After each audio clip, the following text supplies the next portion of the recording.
Madam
Marathi बालकुमार साहित्य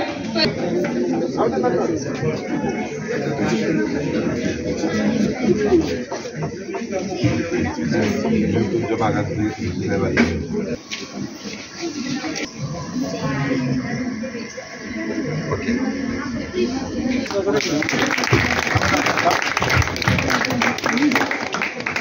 पुन्हा जवळ पण गेला बाजार घेतो ना पण घ्यायचा आमेंद्र भास्कर मराठी बालकुमार साहित्य परिषद पुणे शाखा साताराच्या श्री सावंत सर आमेंद्र भास्कर मराठी जवळ घे या ठिकाणी जाधव सर रिप्रेझेंट करत आहेत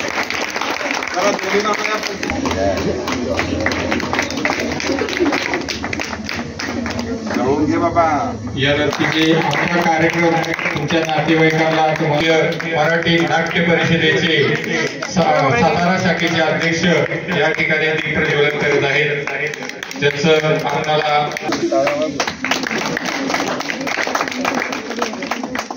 चला नेक्स्ट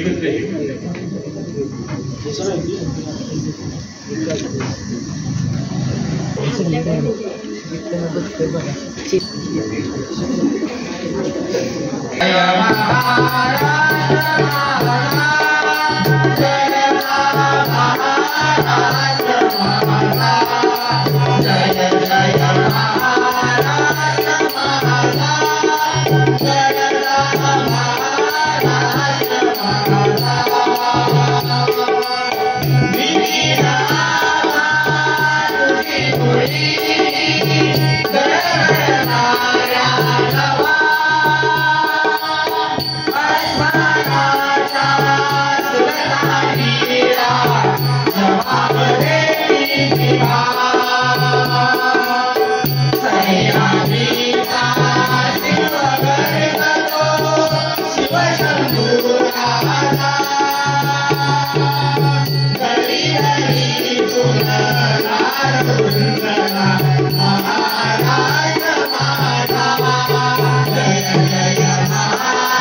पुढे इकडे मध्ये येशील बा.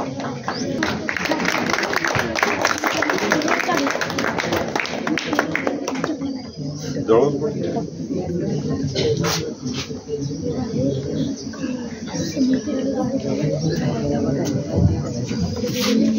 जरा असं पाहिजे.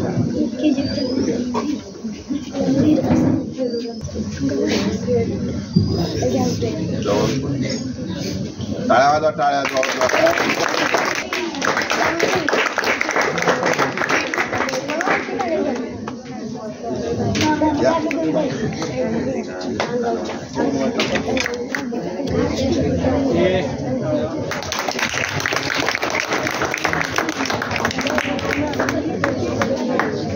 धन्यवाद.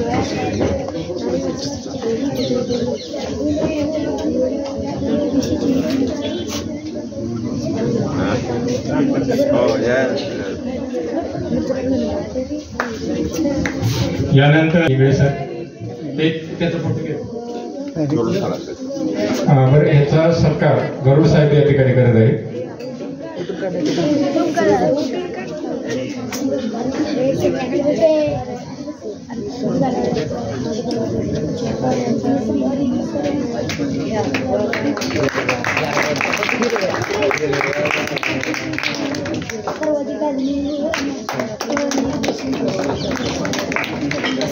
या ठिकाणी सोमनाथ पवार खुशी की ज्यांनी तो माझी शाळेचा विद्यार्थी आहे आणि या ठिकाणी आपल्याला स्पीकर आणि मंडळ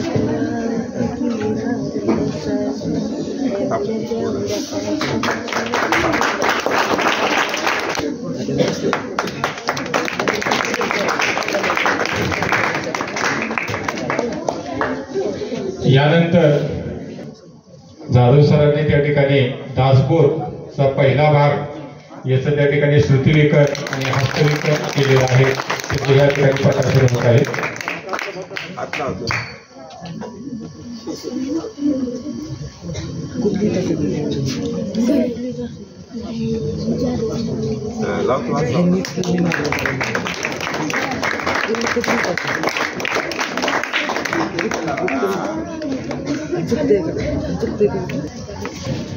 आपल्या लोकमंगल ग्रुप शिक्षण संस्थेच्या लोकमंगल हायस्कूल नागेवाडी या आपल्या विद्यालयामध्ये अखिल भारतीय मराठी नाट्य परिषद शाखा सातारा, अमरेंद्र भास्कर मराठी बालकुमार साहित्य परिषद पुणे शाखा सातारा आणि लोकमंगल ग्रुप शिक्षण संस्था सातारा आयोजित 11वे अमरेंद्र भास्कर मराठी बालकुमार साहित्य संमेलन 2025 या ठिकाणी संपन्न होत आहे. खरं तर हे आपल्या विद्यालयातील तिसरं मराठी बालकुमार साहित्य संमेलन आणि या संमेलनासाठी आजच्या संमेलनाध्यक्ष आपली माजी विद्यार्थिनी नीता सर्जेराव सावंत, कार्यक्रम सहाय्यक आरोग्य विभाग जिल्हा परिषद सातारा, प्रमुख अतिथी माननीय डॉक्टर दिलीप गरुड, कार्यवाह अमरेंद्र भास्कर मराठी बालकुमार साहित्य परिषद पुणे, अध्यक्ष माननीय श्री चिटणीस साहेब, अध्यक्ष लोकमंगल ग्रुप शिक्षण संस्था सातारा आणि अध्यक्ष अखिल भारतीय मराठी नाट्य परिषद शाखा सातारा. प्रमुख उपस्थिती doctor Ritesh Santosh Sawant, BHMS Patil hospital Satara आणि श्री स्वामी समर्थ क्लिनिक भोईज. त्याचबरोबर प्रमुख उपस्थितीत असलेल्या आपल्या संस्थेच्या संचालिका आणि अध्यक्ष अमरेंद्र भास्कर मराठी बालकुमार साहित्य परिषद पुणेच्या अध्यक्षा सौ शिल्पा चिटणीस मॅडम. त्याचबरोबर या बालकुमार साहित्य संमेलनाचे कोषाध्यक्ष शशिकांत जामदाडे सर, कार्यवाह भगवान जाधव सर. त्याचबरोबर लोकमंगल हायस्कूल MIDCचे हिंगळे सर, आपल्या विद्यालयातील उपशिक्षक शशिकांत जाधव सर, त्याचबरोबर दोन्ही मामा सावंत मामा, महमूदर मामा, सर्व आपण इयत्ता 8वी 9वी 10वीचे विद्यार्थी आपल्या विद्यालयातलं हे खरं तर हे 3रं वालकुमार साहित्य संमेलन आणि या साहित्य संमेलनासाठी आपण दरवर्षी आपल्या विद्यालयात आजपर्यंत जे विद्यार्थी आपल्या विद्यालयातून शिकून गेले आणि त्यांनी उत्तुंग अशी भरारी घेतलेली आहे आणि त्यांचा आदर्श आपल्या विद्यार्थ्यांना पुन्हा घेता यावा म्हणून अशी माझी विद्यार्थी या ठिकाणी बोलवत असतो. आणि खरी तर ही प्रेरणा आमच्या साहेबांची, चिटणीस साहेबांची आहे. साहेबांच्यामुळेच ही सगळी साहित्य संमेलन असतील, क्रीडा स्पर्धा असतील, गायन स्पर्धा असतील, त्याचबरोबर वक्तृत्व स्पर्धा असतील, या सर्वांची प्रेरणा आपले साहेब देत असतात. आणि गेल्या 30 वर्षामध्ये आपल्या विद्यालयाने जी भरारी घेतली आहे त्यामध्ये साहेबांचा मोलाचा वाटा आहे. तसं सांगायचं झालं तर हे विद्यालय 1995 साली या ठिकाणी सुरू झालेलं. या भागात हे मास्टर प्लॅनमधलं विद्यालय. इथली विद्यार्थी काही लिमला जात होते, काही विद्यार्थी करपे हायस्कूल वरेला जात होते. तर या विद्यार्थ्यांना जवळची शाळा असावी असं मास्टर प्लॅनमधली शाळा परंतु ती साहेबांनी पटकावली आणि या विद्यालयात विद्यार्थिनीची सोय झाली. तर विद्यार्थी जात होते, वऱ्याला जायचे, लिंबला जायचे, पण लांब शाळा असल्यामुळे विद्यार्थिनींचं शिक्षण खुंटत होतं. तर ते शिक्षण साहेबांनी या ठिकाणी सुरू केल्यामुळं विद्यार्थिनींची संख्या वाढली आणि हे विद्यालय आजपर्यंत उत्तुंग अशी भरारी घेत आहे. आमच्या विद्यालयातले विद्यार्थी, बरेचसे विद्यार्थी आजपर्यंत पैकीच्या पैकी मार्क पाडून या ठिकाणी पास होऊन गेलेले. गणितमध्ये असेल, समाजशास्त्रामध्ये असेल, पैकीच्या पैकी मार्क पडणारे विद्यार्थी घडवले आहेत. त्याचबरोबर क्रीडा क्षेत्रात असेल, गेल्या वर्षीचा आमचा संघ जिल्ह्याला 2य क्रमांक आला क्रीडा कबड्डी स्पर्धेमध्ये. त्याचबरोबर आमच्या विद्यालयाचं जे नाट्य स्पर्धेमध्ये, एकांक स्पर्धेमध्ये सुद्धा आमचं विद्यालय भाग घेत असतं. आणि गरुड साहेबांच्या माहितीसाठी फक्त एक उल्लेख करतो की आमची ही जी शाळा आहे ती संपूर्ण शाळा सेवेची शाळा आहे. आता साहेब ही मुख्याध्यापकच होते, त्यांना माहीत असेल की महाराष्ट्रात अशी एकमेव शाळा आमची आहे की ती संपूर्ण शाळा सेवी. या संतोष पाटील आजच्या कार्यक्रमाचे प्रमुख अतिथी डॉक्टर रितेश सावंत यांचे वडील संतोष सावंत या ठिकाणी उपस्थित झाले, त्यांचं विद्यालयाच्या वतीने स्वागत. त्याचबरोबर आमच्या विद्यालयावर प्रेम करणारे आणि चिटणीस साहेबांच्यावर प्रेम असणारे निवृत्ती विषय हे या ठिकाणी उपस्थित आहेत, त्यांचं विद्यालयाच्या वतीने स्वागत. तर आमचं जे विद्यालय आहे हे पूर्ण सेवेचं म्हणजे मॅथ्स आणि सायन्स हे दोन्ही विषय आम्ही इंग्लिशमध्ये शिकवतो. आता आजूबाजूला 2-3 शाळा आहेत, वऱ्याची शाळा आहे, लिमची शाळा आहे. पण या 2 शाळांमध्ये सेमी असलं तर तिथं मराठी आहे. सेमीचं जर शिक्षण असेल तर इंग्लिश आणि सायन्स आणि मॅथ्स इंग्लिशमध्ये असतं. बाकीचं जे मराठीमध्ये आहे ते मराठीमधलं आमचं मराठी असेल, समाजशास्त्र असेल ते मराठीत असते. परंतु सायन्स आणि मॅथ्स जे आहे ते संपूर्ण आमच्याकडे इंग्लिशमध्ये असतं. आणि असं असलं तरी मराठीमध्ये सुद्धा म्हणजे साहित्य संमेलनाचा हा जो भाग आहे तो साहेबांनी उचलून राहिल्यामुळं वक्तृत्व स्पर्धेत, निबंध स्पर्धेत सुद्धा आमचे विद्यार्थी चमकतात. त्याचबरोबर आमच्या विद्यालयाचं एक आठवण सांगायची म्हणजे हा साहित्य म्हणजे हा बस साहित्य जरी असलं, साहित्य संमेलन असलं तर साहित्य हा सुद्धा एक मला वाटतंय संगीताचाच भाग आहे. तर कविता लिहिणं असेल तर कविता कोणी जर लिहिल्या तर त्यात संगीतात बसतील आणि संगीतात बसवायचे असतील तर कोणाला तरी लिहावे लागतील. तर मला वाटतं साहित्य आणि संगीत हे एकाच नाण्याच्या 2 बाजू आहेत. आमच्या विद्यालयात साहित्याबरोबर संगीताला तेवढं स्थान आहे. आमच्या विद्यालयातील विद्यार्थ्यांनी मला वाटतं 97 साली संपूर्ण शाळेचे कार्यक्रम आहे बसवला होता. म्हणजे त्यात गायन असेल, ग्रुप डान्स असतील की ज्याला आपण ऑर्केस्ट्रा म्हणतो, म्हणजे शाळेचा ऑर्केस्ट्रा म्हणत नाही त्याला कलापथक म्हणतात. असं कलापथक आम्ही शाळेला बसवलं होतं आणि ते तिकिटीवर होतं. जुन्या माणसाला आठवत असेल तिकीटवर कार्यक्रम केला होता आणि त्या काळात आम्ही जवळजवळ 14,000 रुपये जमा केले होते. म्हणजे 1997 साली आम्हाला पगार नव्हते द्यावा. साहेबांच्याकडे त्यांच्याकडे कानेटी होंडा होती, छोटी गाडी होती आणि साहेबांनी स्वतःच्या घरावर लोन काढून म्हणजे घर गहाण ठेवून इमारत बांधलेली होती. साहेबांच्याकडे पैसा नव्हता, आम्हाला पगार नव्हता. अशा काळात आम्ही ही शाळा चालवलेली आणि त्या काळात ते 14,000 रुपये आजचे जवळजवळ 1,00,000 रुपये. तर त्याचं त्या काळी संगीतासाठी आम्ही नागेश तात्या बोलवायचो, पुन्हा दीपक सावंत, किरण सावंत, किरणचा मुलगा येणार आहे सत्यम सावंत. तर त्या विद्यार्थ्यांच्या मदतीनं आम्ही विद्यार्थ्यांची गाणी बसवायचो.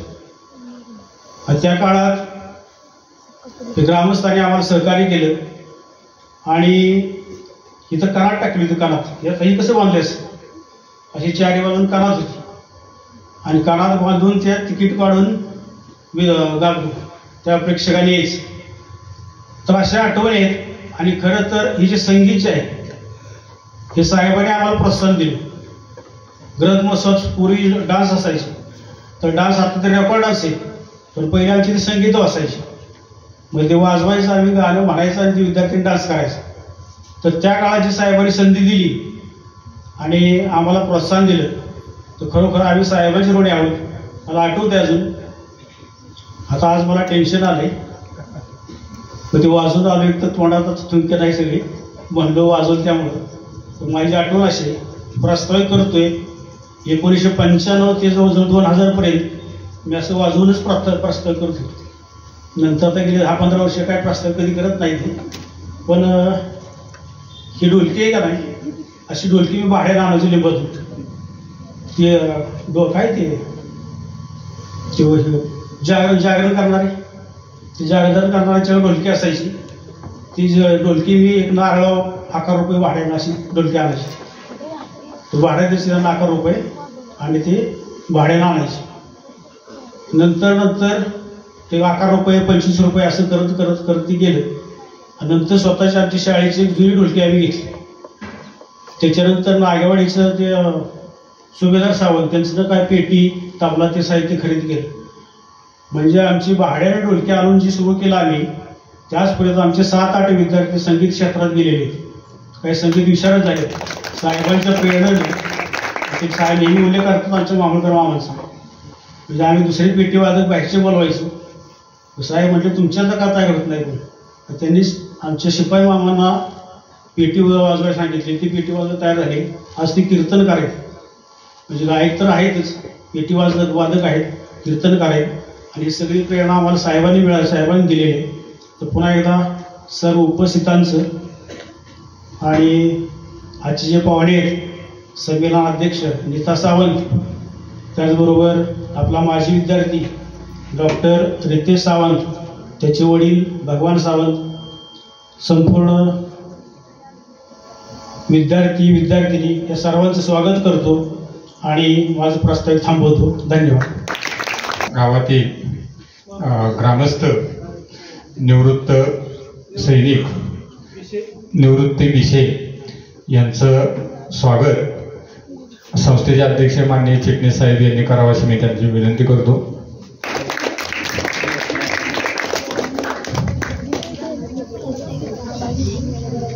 फोन असतो माझा त्याचबरोबर हे या ठिकाणचा सत्कार साहेबांच्या हस्ते होत आहे. ते आहेत ती जागृती सावंतची आत्या आहे. ती सुद्धा याच विद्यालयामध्ये शिकलेली आहे आणि त्यांनी काल वाढदिवस असून सुद्धा दिवसभर चांगलं काम केलेलं होतं.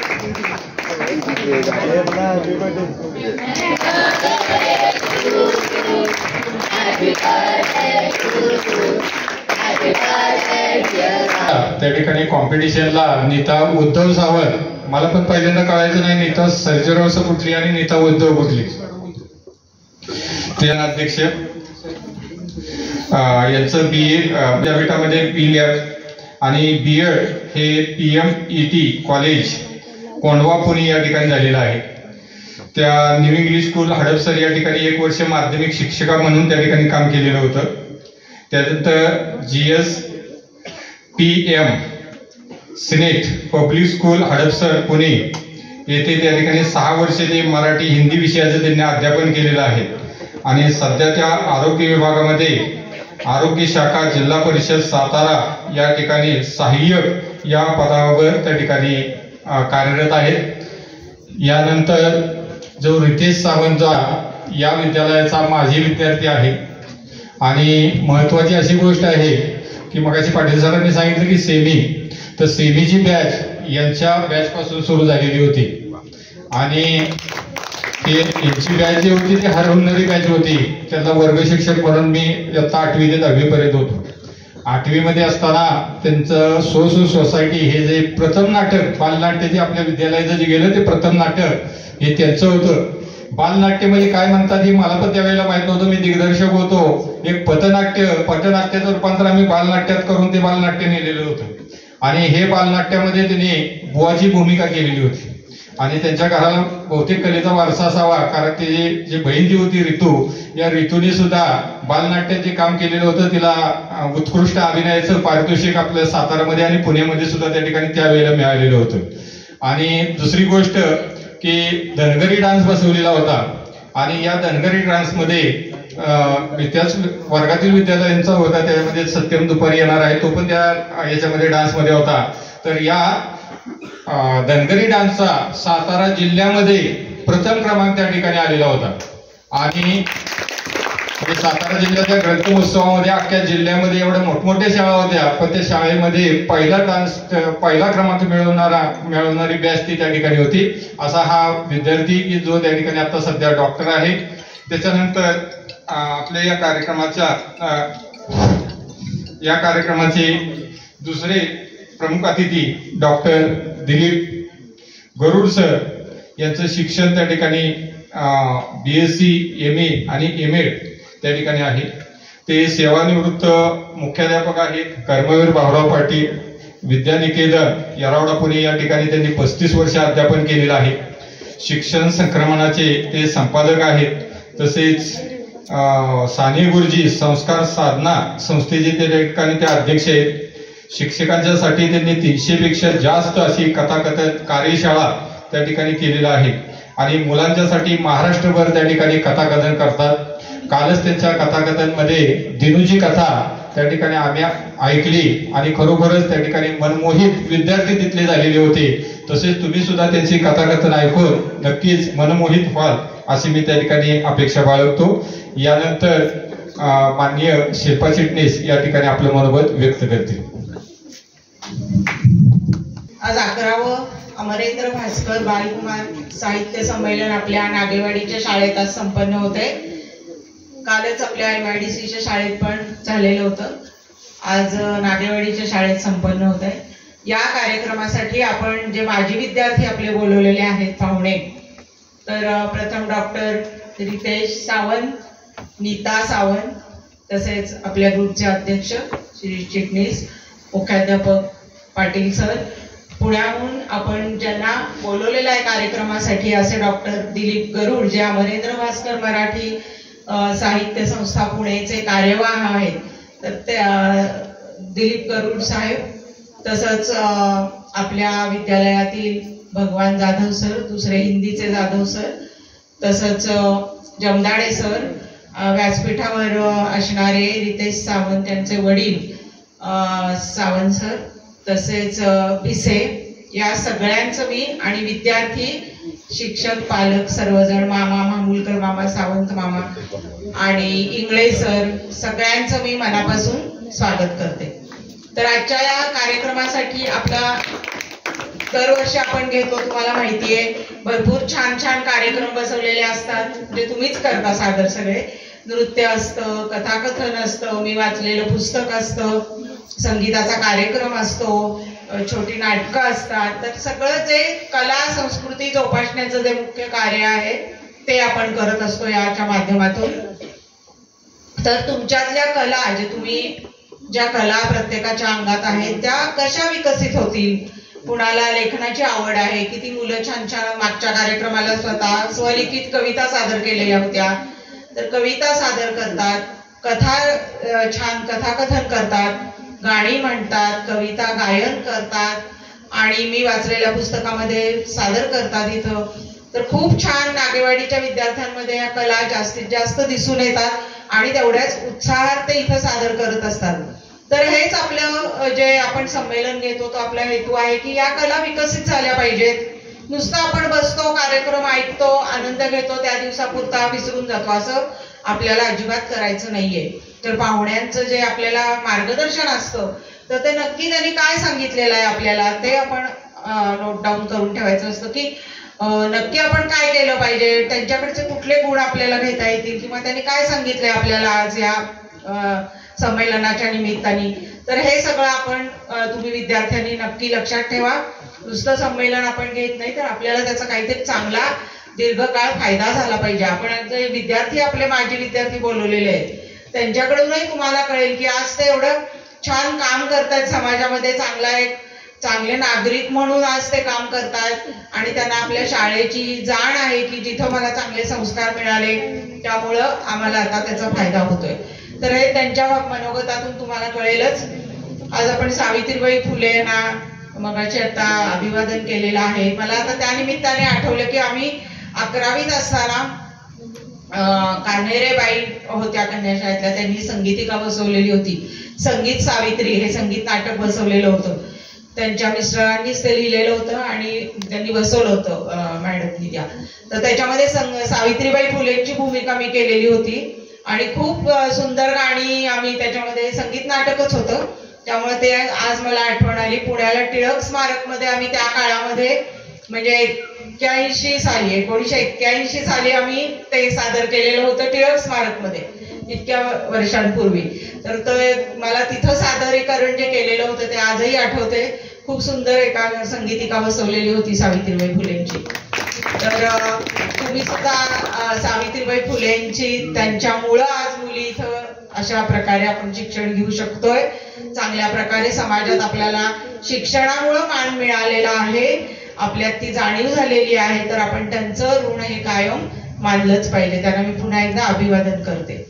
तर आजच्या या कार्यक्रमामध्ये काल आम्ही तिथे MIDC मध्ये कार्यक्रम जो केला त्याच्यामध्ये मला साहेब म्हणले होते ती एक वसंत बापटांची कविता आहे तर ती सादर कर म्हणून, पण काल काय मला तेवढी ती विशेष आठवली नाही. तर मी आपली थोडीशी तुमच्या पुढे सादर करते.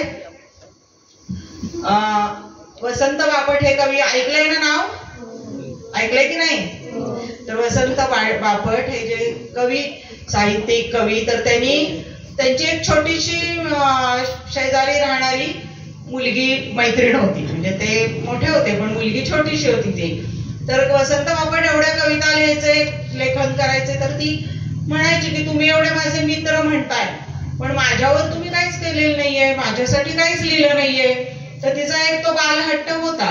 त्यामुळे मग त्यांनी विचार केला आणि तिच्यासाठी एक त्यांनी गाणं लिहिलं. कुठलं गाणं लिहिलं तर लावणी लिहिली. बघा, छोट्या मुलीसाठी लावणी ऐकली आहे का आपण कधी? आपल्याला लावणी माहितीये ती वेगळी, पण छोट्या मुलीसाठी आपण लावणी कधी ऐकलेली नाहीये. म्हणून त्यासाठी वसंत बापटांचं विशेष कौतुक आहे की त्यांनी त्या छोट्या मुलीवर लावणी लिहिली. म्हणजे तिचे गुण असतील काय, ती कशी आहे, ती कशी त्यांच्या डोळ्यासमोर मोठी झालेली आहे, त्यानंतर ती कशी वागते, कशी फिरते, कशी, हे सगळं वर्णन त्याच्यामध्ये आलेलं आहे. तर ती इतकी सुंदर लावणी आहे. तर ती कविता आहे, तर ती मी तुम्हाला मला आठवेल तशी म्हणून दाखवते. मी चुकली असेल कारण असं काही आता अलीकडे ती पाठ नाहीये विशेष. तिला त्यांनी लावणी इवलीची असं नाव दिलेलं आहे. इवलीची म्हणजे ती छोट्या मुलीची. त्यातले शब्द खूप छान आहेत म्हणून ती जास्त आवडते मला, की वेगवेगळे शब्दांची इतकी सुंदर रचना केलेली आहे आणि इतकं छान प्रतिमा वापरलेल्या आहेत. इटुक्क इवली भिंगर भावली बुपुळ बिजली काळी भोर चिटुक्क लिवणी चुटुक्क लिवणी खळकन हासू फुटे बिलोर. परकर चोळी मधली पोर, परकर चोळी मधली पोर भरकन झाली फुल्ल टपोर नाचण नजरी सुळसुळ पदरी छळछळ छळते छिंट छटोर इटुक्क इवली. डुलत होते कालच डूल, डुलत होते कालच डूल आज भुलाबाई घालत भूल. डुलत होते काल चढूल आज भुलाबाई घालत भूल गरगर बिरकी अदमुर मुरकी छळछळ छळते छिंट छटोर इटुक्क इवली. अगो बाय हे घडी घडी, अगो बाय हे घडी घडी, तुम्ही केवढे आणि मी केवढी, जात न पळ मग तिरपिट तगमग करून जाते वर शिरजोर इटुक्क इवली. अजून तर आहेत मोराचे पाय, अजून तर आहेत मोराचे पाय, उगाच आपलं चालायचं काय. अजून तर आहेत मोराचे पाय, उगाच आपलं चालायचं काय. कळत तर काही नाही, कळत तर काही नाही, उद्या तर लावेल गळ्याला दोर इटुक्क इवली.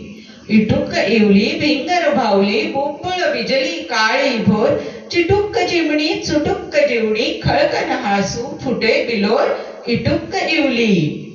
तर अशा प्रकारची ती एक छान कविता आहे. तुम्हाला कळलं असेल की शब्दांचे खेळ कसे केलेले आहेत त्याच्यामध्ये. तुम्ही पण ती मुलींनी जरूर लिहून घ्या, कविता ती म्हणा, आपल्याला छान वाटतं म्हणायला खूप. तर असाही आनंद आपण घेतला पाहिजे.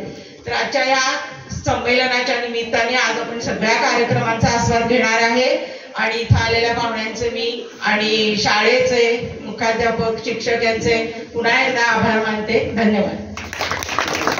यानंतर लोकमंगल ग्रुप शिक्षण संस्थेचे अध्यक्ष माननीय चिटणीस साहेब या ठिकाणी आपलं मनोगत व्यक्त करते. सर्व मान्यवर, त्यातल्या संमेलनाध्यक्ष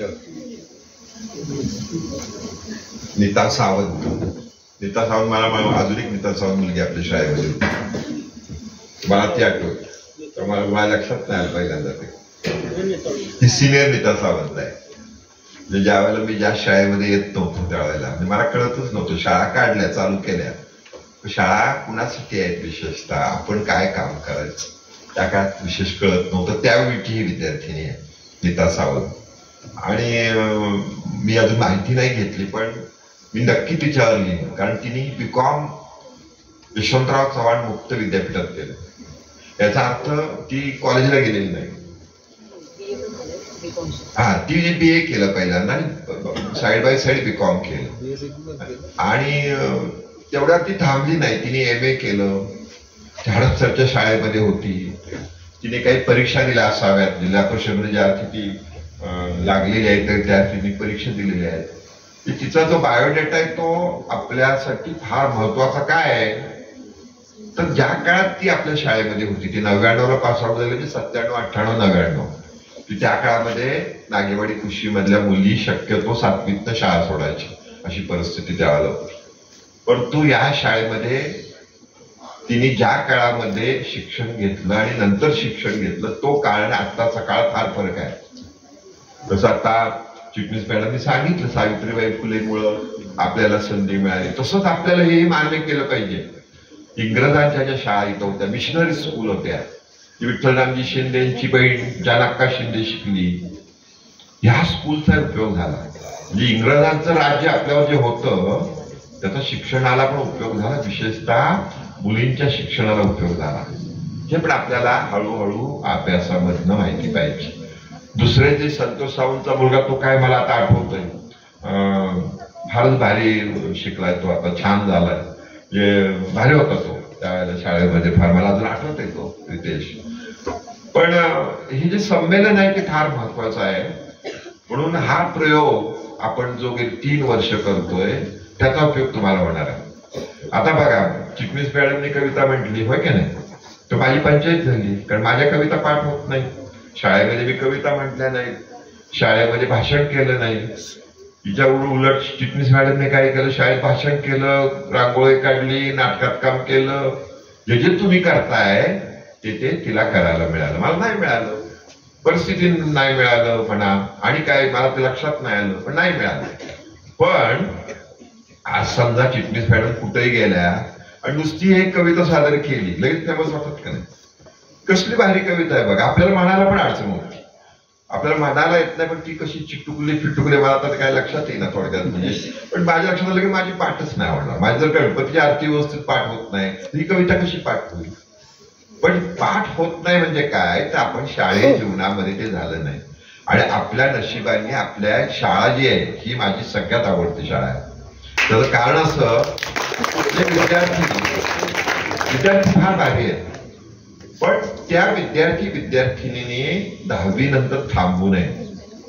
10वी नंतर मुलांनी असू दे मुलींनी असू दे कुठल्याही परिस्थितीमध्ये स्वतःच्या पायावर उभं राहिल्याशिवाय लग्न करू नये यासाठी आपण प्रबोधन विशेषतः करत असतो. म्हणजे आपल्याला माहिती पाहिजे. आता आता आता मुलींना मान आलाय, तुम्हाला माहितीये ना. आपल्याला लग्नाला मुलगी मिळणं तर सोपं नाही. आता आम्ही बघतोय मुलांची उडी स्थळ येतात आमच्याकडे, मुलगी बघा मुलगी बघा. विचारा चिटणीस मॅडमना, मुलीच कमी आहेत आमच्या समाजामध्ये. परंतु मुलींनी लक्षात घेतलं पाहिजे की आपण आता स्वतःच्या पायावर उभं राहायचं. सावित्रीबाई फुलेंच्या जयंती साजरी करत असताना परदेशामधले मी तुम्हाला आठवण सांगितली. परदेशामध्ये काय असते पद्धत, एक दिवस पत्नीने भांडी घासायची आणि एक दिवस पतीने घासायची. एक दिवस पत्नीने मुलाला शाळेत सोडायचं, एक दिवस पतीने सोडायचं. सगळी पाळी आहे. पण तिथं भांडी घासणं म्हणजे काय, ऍक्च्युली भांडी घासायला लागतात का, नाही, मशीन आले. डिशवॉशर असतात, त्याच्यामध्ये टाकायचे. चपात्या करायला लागतात, चपात्या पीठ मळावं लागतं का, नाही. तिथं चपातीची पॅकेट्स मिळतात, आणायचं, तो पराठा कशावर टाकायचा, तव्यावर टाकायचा. ही पण प्रगती होत चालली. प्रगतीची वेगवेगळ्या गोष्टी ह्या आपल्याला माहीत असल्या पाहिजेत आणि त्या माहिती होणं महत्वाचं आहे. तुम्हाला मी काल वाचत होतो, सुमित्रा महाजन ज्या लोकसभेच्या सभापती होत्या त्या 6 वेळेला लोकसभेत निवडून आल्या. ते इंदोर मध्ये निवडून आल्या. कुठं आल्या, मध्य प्रदेश मधनं. पण त्यांचं माहेर कुठं आहे, कोकणात आहे.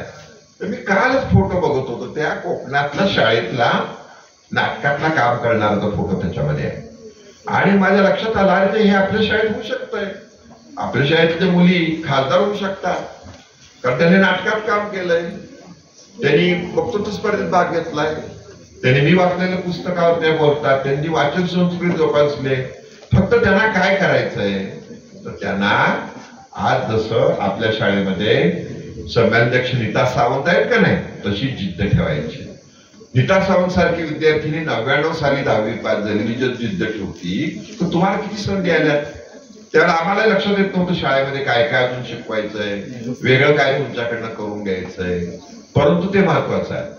म्हणजे मला आता दीपप्रज्वलन करताना आठवलं की आपल्याला नुसतं अभ्यासिकपण नाही करायचं, आपल्याकडे आयडिया पाहिजे. काय पाहिजे, आयडिया पाहिजे. मला आठवत आहे 99 सालावरनं मला आठवलं, 95 साली महाबळेश्वरला काँग्रेसचं अधिवेशन भरलं होतं मोठं.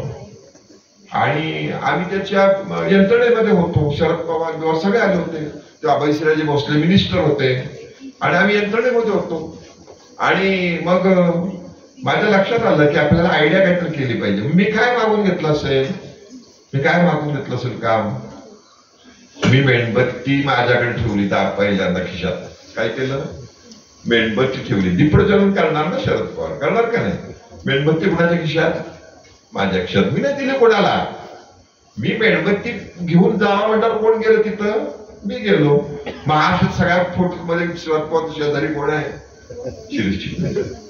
तुम्ही समजून घ्या, हे संमेलन कशासाठी आहे, हे संमेलन तुमच्या प्रगतीसाठी आहे. तसं बघा, बिसे आहे तिथं, बिसेंची मुलगी, तिचं नाव काय, दीपाली पुण्यामध्ये कसली पुढे गेले.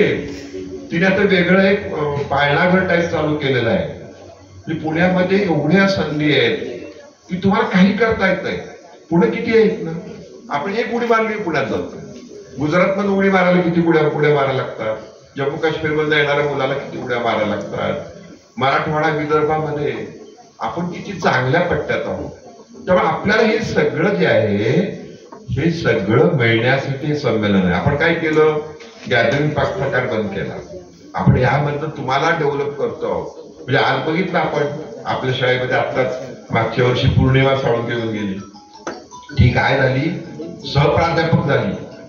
वास्तविक ती सायन्स साईडला होती ना, ती कॉमर्स साईडला होती. पण ती सहप्राध्यापक झाली. तिने जिद्द सोडली नाही. नवऱ्याला लग्न झाल्यानंतर तिने सगळं डेव्हलपमेंट केलं. दुसऱ्याची पुस्तक घेऊन तिने अभ्यास केला. तर हे जे सगळं आहे ते तुमच्या दृष्टीने अतिशय महत्वाचं आहे. त्यामुळे हे संमेलन आहे.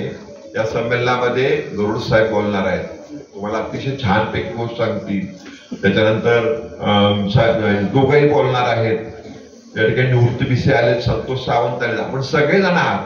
पण आजचं संमेलन आपल्या असं डोक्यात राहिलं पाहिजे की मी या शाळेमध्ये मस्तपैकी जाणार आहे आणि पाहुण्या म्हणून जाणार आहे. पाहुणे म्हणून जात असताना मी गेल्या काय करेन, तिथं काय कराल सांगा. गेल्या कोण काय करेल सांगा, एक कुणी सांगावं. बरोबर, काय कराल तुम्ही? म्हणजे 99 सालची तुमची नीता सावंत आज आली आहे, तर तिने काय केलं पाहिजे आज माहितीये का? खरं तिने आल्याला म्हटलं पाहिजे तुमची काय हस्तलिखित कुठं दाखवा माझ्या वेळेचं. आता त्यावेळेची हस्तलिखित आमच्याकडे नव्हती माझ्या माहितीप्रमाणे, पण आपण ती चालू केली. जे तुम्ही 20 वर्षांनी याल तेव्हा पहिला हस्तलिखित बघा, तुमचं अक्षर कसं होतं, तुम्ही कविता लिहिली आहे का, तुम्ही आणि काय केलंय का. आणि तो आनंद हा आपल्या आयुष्यातला महत्वाचा असतो. मी बघितलं एवढ्या ठिकाणी जातो, विद्यार्थी कुठल्या आठवणी काढतात, शाळेमधल्या, कॉलेजमधल्या पण काढत नाही, शाळेतल्या आठवणी काढतात. अजून सुद्धा आमचा शाळेतला ग्रुप आहे 1974चा, म्हणजे आता किती वर्ष झाली, 50 वर्ष झाली माझ्या बॅचला आता, तरी त्या आठवणी आहेत. आता ती मंडळी आमची 31 तारखेला सगळे एकत्र जमणार आहे. आम्ही आमच्या शाळेला देणगी देणार आहे त्या दिवशी, ते सगळे येणार आहे. तर हे जे आहे हे तुमच्या प्रगतीसाठी आहे. त्यामुळे हे संमेलन तुम्हाला प्रगतीसाठी महत्वाचं ठरवू, मी अशी अपेक्षा व्यक्त करतो. पुन्हा एकदा या ठिकाणी तुमच्या सर्वांचं स्वागत करतो आणि प्रमुख अतिथी रितेश सावंत, डॉक्टर रितेश सावंत या ठिकाणी आपलं मनोगत व्यक्त करत आहेत. 2015-16च्या बॅचचा विद्यार्थी, म्हणजे 10वी माझी 2015-16ला झाली. सेमीची आमची पहिली बॅच होती, बरोबर. त्यानंतर आम्ही पुढे प्रोसीड झालो. आता काय झालं, एक 2 ते 3 दिवसापूर्वी मला सरांचा फोन आला की रितेश एक कार्यक्रम आहे शाळेत आणि आपण तुला प्रमुख पाहुणे म्हणून बोलवतोय. तर ही गोष्ट एका विद्यार्थ्यासाठी सर खूप महत्वाची असते आणि खूप मोठी असते. खरं तर मला खूप आनंद झाला. त्यानंतर सर म्हणले जाधव सरांकडे फोन देतो, बोल.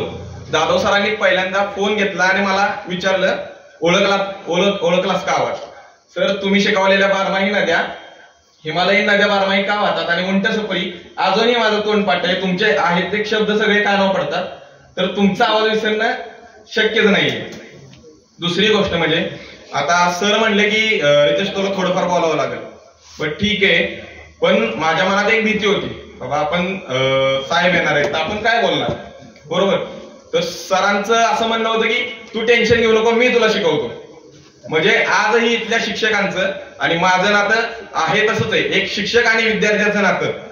मी शाळा सोडून जवळजवळ 8 वर्ष झाली सर, आता 9 वर्ष लागले, तरी या शिक्षकांचं आणि माझं नातं आहे तसंच अजूनही आहे. आता तुम्हाला एक गोष्ट सांगतो. पहिल्यांदा 8वीत आलो. 8वीत आमचे वर्ग शिक्षक होते जमदाडे सर. 8वी ते 10वी त्यांनी आम्हाला एका पालकाप्रमाणे सांभाळलं. म्हणजे असं कधी वाटलंच नाही. सरांनी जेवढ्या 8वी येते ना आम्हाला इंग्लिश शिकवलं. म्हणजे त्यांनी दिलेल्या नोट्सचा उपयोग मी 11वी 12वी दोन्ही ह्याच्यात केला. म्हणजे ग्रामर त्यांनी जे शिकवलंय ते नोट्स ते आम्हाला नेहमी म्हणायचे, तुम्हाला आयुष्यात कधीही इंग्लिशच्या बाबतीत कोणती ही येऊ द्या, तुम्ही मला कधीही फोन करा, मी तुम्हाला शिकवतो म्हणून. आणि खरं सांगतो, त्यांनी जेवढ्या 8वी येते ना आम्हाला इंग्लिश शिकवलं ते आजपर्यंत आम्हाला दुसऱ्या कोणत्या शिक्षकांकडून तेवढं भेटलं नाही. आता दुसरे म्हणजे आपले पाटील सर. या शाळेच्या जडणघडणीमध्ये एक मोलाचं योगदान आहे त्यांचं. आता त्यांच्यामुळं आम्हाला गणिताची एवढी आवड निर्माण झाली. त्यावेळी कसं होतं, सेमीची पहिली बॅच, त्यामुळं आम्ही एकतर 7वी पर्यंत मराठीत शिकलो. मग मराठीत शिकल्यानंतर एकदम आता गणित आम्हाला सगळं इंग्लिशमध्ये, मग त्याचे ते मोठे शब्द हे. आणि बाबर मॅडम त्या दोघांनी मग आयडिया काय केली, गणिताचं आम्हाला 2 पुस्तक घ्यायला लावली. एक मराठीत घ्यायचं म्हणले, एक इंग्लिशमध्ये. आणि त्या 2 शिक्षकांचा भार वाढला. म्हणजे आम्हाला मराठीतही समजून सांगायचं आणि सेम इंग्लिशमध्ये समजून सांगायचं. त्यांच्यामुळे एवढी आवड निर्माण झाली की 10वीत असताना माझ्या बॅचला फक्त एक गणित चुकीचं आलं, नाहीतर मला गणितात 95 मार्क आहे 10वीत असताना. त्यानंतर ती आवड तशीच निर्माण झाली. आणि मी जरी BHMS घेतलं असलं, म्हणजे जरी माझा बायोलॉजी हा स्पेशल विषय राहिला असेल, तरी गणितात मला 1 मार्क बायोलॉजीपेक्षा जास्त आहे, हे सांगायला मला आजही आनंद होतो.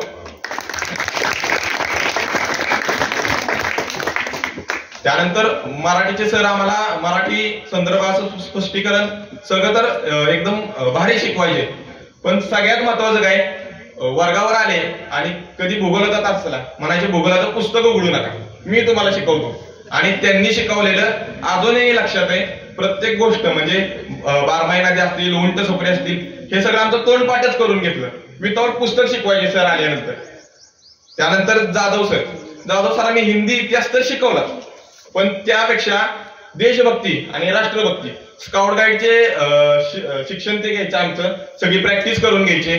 क्रीडा स्पर्धेला त्यांनी कधीच आम्हाला मागं पडून दिलं नाही. कुठेही स्पर्धा असेल सर आम्हाला घेऊन जायचे.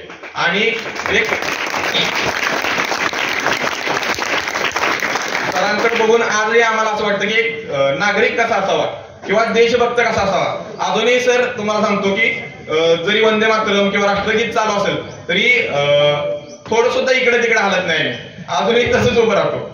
त्यानंतर पाटील सरांचं शिकवण्याची पद्धत कशी होती की बाबा हसत खेळत शिकवायचे, कोणते लोड नाही. बीपीटी थेरम असेल, 30-60-90 असेल, त्यानंतर 45-45-90 असेल, सगळे थेरम त्यांनी आमचे हसत खेळत पाठ करून घेतले. त्यांचे म्हणजे डब्याचं गणित सांगायचे सर आणि एक जोक सांगायचे, नोटरे इज बेस्ट फोटोरे. म्हणजे तो आता तुम्हाला सांगितलं असेल किंवा नसेल, पण अशा बऱ्याचशा आठवणी आहेत. त्यानंतर आता तुम्हाला सांगतो की एक असा व्यक्ती असतो आपल्या जीवनात की आपल्याला त्याच्यापासून भरपूर काही मिळालेलं असतं, पण तो कधी आपण त्याच्या समोरासमोर भेटलेला नसतो किंवा तेवढा संवाद नसतो. आता कसं झालं, आम्ही शाळेत यायचो, आपले चिटणीस साहेब यायचे, त्यानंतर बरेचसे म्हणजे बऱ्याचशा व्यक्ती यायच्या, त्यांचा अनुभव आम्हाला मिळायचा. गरुड सर चिटणीस सरांनी आम्ही ज्यावेळी शाळेत होतो त्यावेळी दर महिन्याला कोणतरी नवीन पाहुणे यायचे, ते आमच्यासाठी काहीतरी गिफ्ट आणायचे आणि प्रत्येकाचे विचार आम्हाला ऐकायला भेटायचे. चिटणीस सरांचा एक शब्द म्हणजे एक वाक्य त्यांनी आम्हाला बोललेलं, ते अजूनही म्हणजे माझ्या लक्षात आहे की पुस्तकं बरीच माणसं वाचतात, बरोबर. म्हणजे तुमच्यासारखी जी मोठी माणसं आहेत त्यांची बरीच पुस्तकं वाचून झालेली असतात. हे काय करतात, त्या पुस्तकात जे चांगलं आहे ते सगळं आत्मसात करतात, पण आपल्याला माणूस वाचता आला पाहिजे. म्हणजे हे त्यावेळी त्यांचं वाक्य, त्यांनी बरीच पुस्तकं वाचलेली असतात, पण त्यांनी जे आपल्याला चांगलं सांगितलं त्या पुस्तकातलं ते आपल्याला साठवून ठेवता आलं पाहिजे. आता हे सगळे म्हणजे कसं असतं, एक मोत्याची माळ असते आणि सगळे हे शिक्षक रूपी मोती आम्हाला आता सरांनी जुळवून दिलेत, पण तो धागा महत्वाचा असतो जो ह्या मोत्यांना बांधून ठेवतो, आणि तो धागा म्हणजे आमचे चिटणीस सर आहेत. आता कसं झालं, आपल्याला टेन्शन येतं बाबा की आता बोलायचंय, म्हणजे मी तुमच्या एवढा होतो तर बऱ्याच वेळा येऊन उभा राहिलो, अर्ध्यातून भाषण सोडून जायचो. म्हणजे चिटणीस साहेब असतानाही तसं किती वेळा झालं, पण की संस्था चालक किंवा मोठं हे म्हणून कधीच असं त्यांनी आम्हाला कधी लोड आला नाही की या परत बोला. मला कधी कधी तर जाताना थांबवून घेतलं, अरे ये मी आहे बोल इथं उभं राहून. आणि म्हणून मी आज इथं आल्यानंतर मला काही टेन्शन नाही राहिलं, म्हणून मी आज एवढा बोलतोय. आता साहेब तुम्हाला खरं सांगतो, सरांनी सांगितलं असेल की आमचे विद्यार्थी इकडे गेले तिकडे गेले. आता त्याची उदाहरणं सरांनी बरीच दिली, बरोबर. आता मी 8वीत आल्यापासून मी कसा डेव्हलप होत गेलो, इथं फक्त विद्यार्थी नाही तर अष्टपैलू विद्यार्थी घडवला जातो. आणि ह्याचं तुम्हाला आता सगळे उदाहरणं सांगतो. मी 8वीत आलो, 8वीत आल्यावर पहिल्यांदा मला NMMS लागली. NMMS म्हणजे एक प्रज्ञाशोध परीक्षा असते, स्कॉलरशिप असते, एक राज्य शासनाची प्रज्ञाशोध परीक्षा, ज्यामध्ये मला महिन्याला 500 रुपये म्हणजे वर्षाचे एक 6,000 रुपये मिळायचे. त्यानंतर 8वीत असतानाच आम्ही ग्रंथ महोत्सवाला गेलो. ग्रंथ महोत्सव म्हणजे सातारा जिल्ह्यात पूर्ण सगळ्या शाळा तिथे येतात, त्यात आमचा प्रथम क्रमांक आला. ह्या सगळ्याला म्हणजे ग्रंथ महोत्सव असेल, त्यानंतर नाटकात माझा सहभाग होता. आम्ही पुण्याला गेलेलो इथून नाटक घेऊन, सोसायटी म्हणून रक्तदानावर ते नाटक होतं. त्यानंतर क्रीडा स्पर्धा, स्काउट गाईड मध्ये पण आम्ही साताऱ्यात 3रा क्रमांक आला होता मी ज्यावेळी होतो त्यावेळी. म्हणजे असे बरेचसे इव्हेंट या शाळेत झाले. आता आमच्या कॉलेजमध्ये मी गेलो, कॉलेजमध्ये 11वी 12वी तर एवढं कोणाशी इंटरॅक्शन नव्हतं शिक्षकांची. वायसीला मी शिकलो. त्यानंतर मी कॉलेजमध्ये गेलो, कॉलेजमध्ये मला विचारलं की तू कबड्डी खेळशील काय, म्हणलं हो. म्हणजे क्रिकेट खेळशील का, म्हणलं हो. त्यानंतर आमचे पहिल्या 3 वर्ष मी प्रथम आहे कॉलेजमध्ये, म्हणजे तिथं पूर्ण महाराष्ट्राच्या प्रत्येक जिल्ह्यातून बरेचसे विद्यार्थी येतात आणि प्रत्येक जण कॉन्व्हेंट मधून शिकलेला असतो, कोण कुठून. मला विचारायचे तू कुठून शिकलाय बाबा, आणि मी त्यावेळी अभिमानाने सांगायचो मी लोकमंगल मधून शिकलोय, आमची इथे एक शाखा आहे पलीकडं, ते वाटलं तर तुम्ही जाऊन बघा, त्या शाळेच्या शाखेत मी शिकलोय. आणि याचा मला अजूनही अभिमान आहे की मी आपल्या शाळेत शिकलो. आता इथून मी काय घेऊन गेलो बाबा, ह्या शाळेत म्हणजे ज्या काय आठवणी आहेत सगळ्या ह्याच शाळेत माझ्या निर्माण झाल्या, ह्याच शाळेत मी वाढलो. आमच्या पाटील सरांचं एक असं म्हणणं होतं की आपण सगळ्या जयंती साजरी करतो पण शिवजयंतीला आपण सुट्टी घेतो. तर मी माझ्या बॅच पासून म्हणजे आम्ही असताना पहिल्यांदा शिवजयंती आम्ही शाळेत चालू केली, आणि त्यानंतर 4th इयरला असताना मी ज्यावेळी GS झालो त्यावेळी माझ्या कॉलेजमध्येही शिवजयंती होत नव्हती, तर सर कॉलेजमध्ये शिवजयंती मी चालू केली, ते पण तुमच्यामुळे केली. त्यानंतर इथल्या बऱ्याचशा शिक्षकांनी बरीचशी मदत केली, म्हणजे शाळा सोडून गेल्यानंतर ही विद्यार्थ्याचं नातं तसंच अजून टिकून आहे. आणि साहेबांची ह्या शाळेला म्हणजे दरवेळी भेट वस्तू देणं असेल किंवा एवढी मदत असेल, प्रत्येक कार्यक्रमाचं सरांना ते विचारायचे की आज आपली पोरं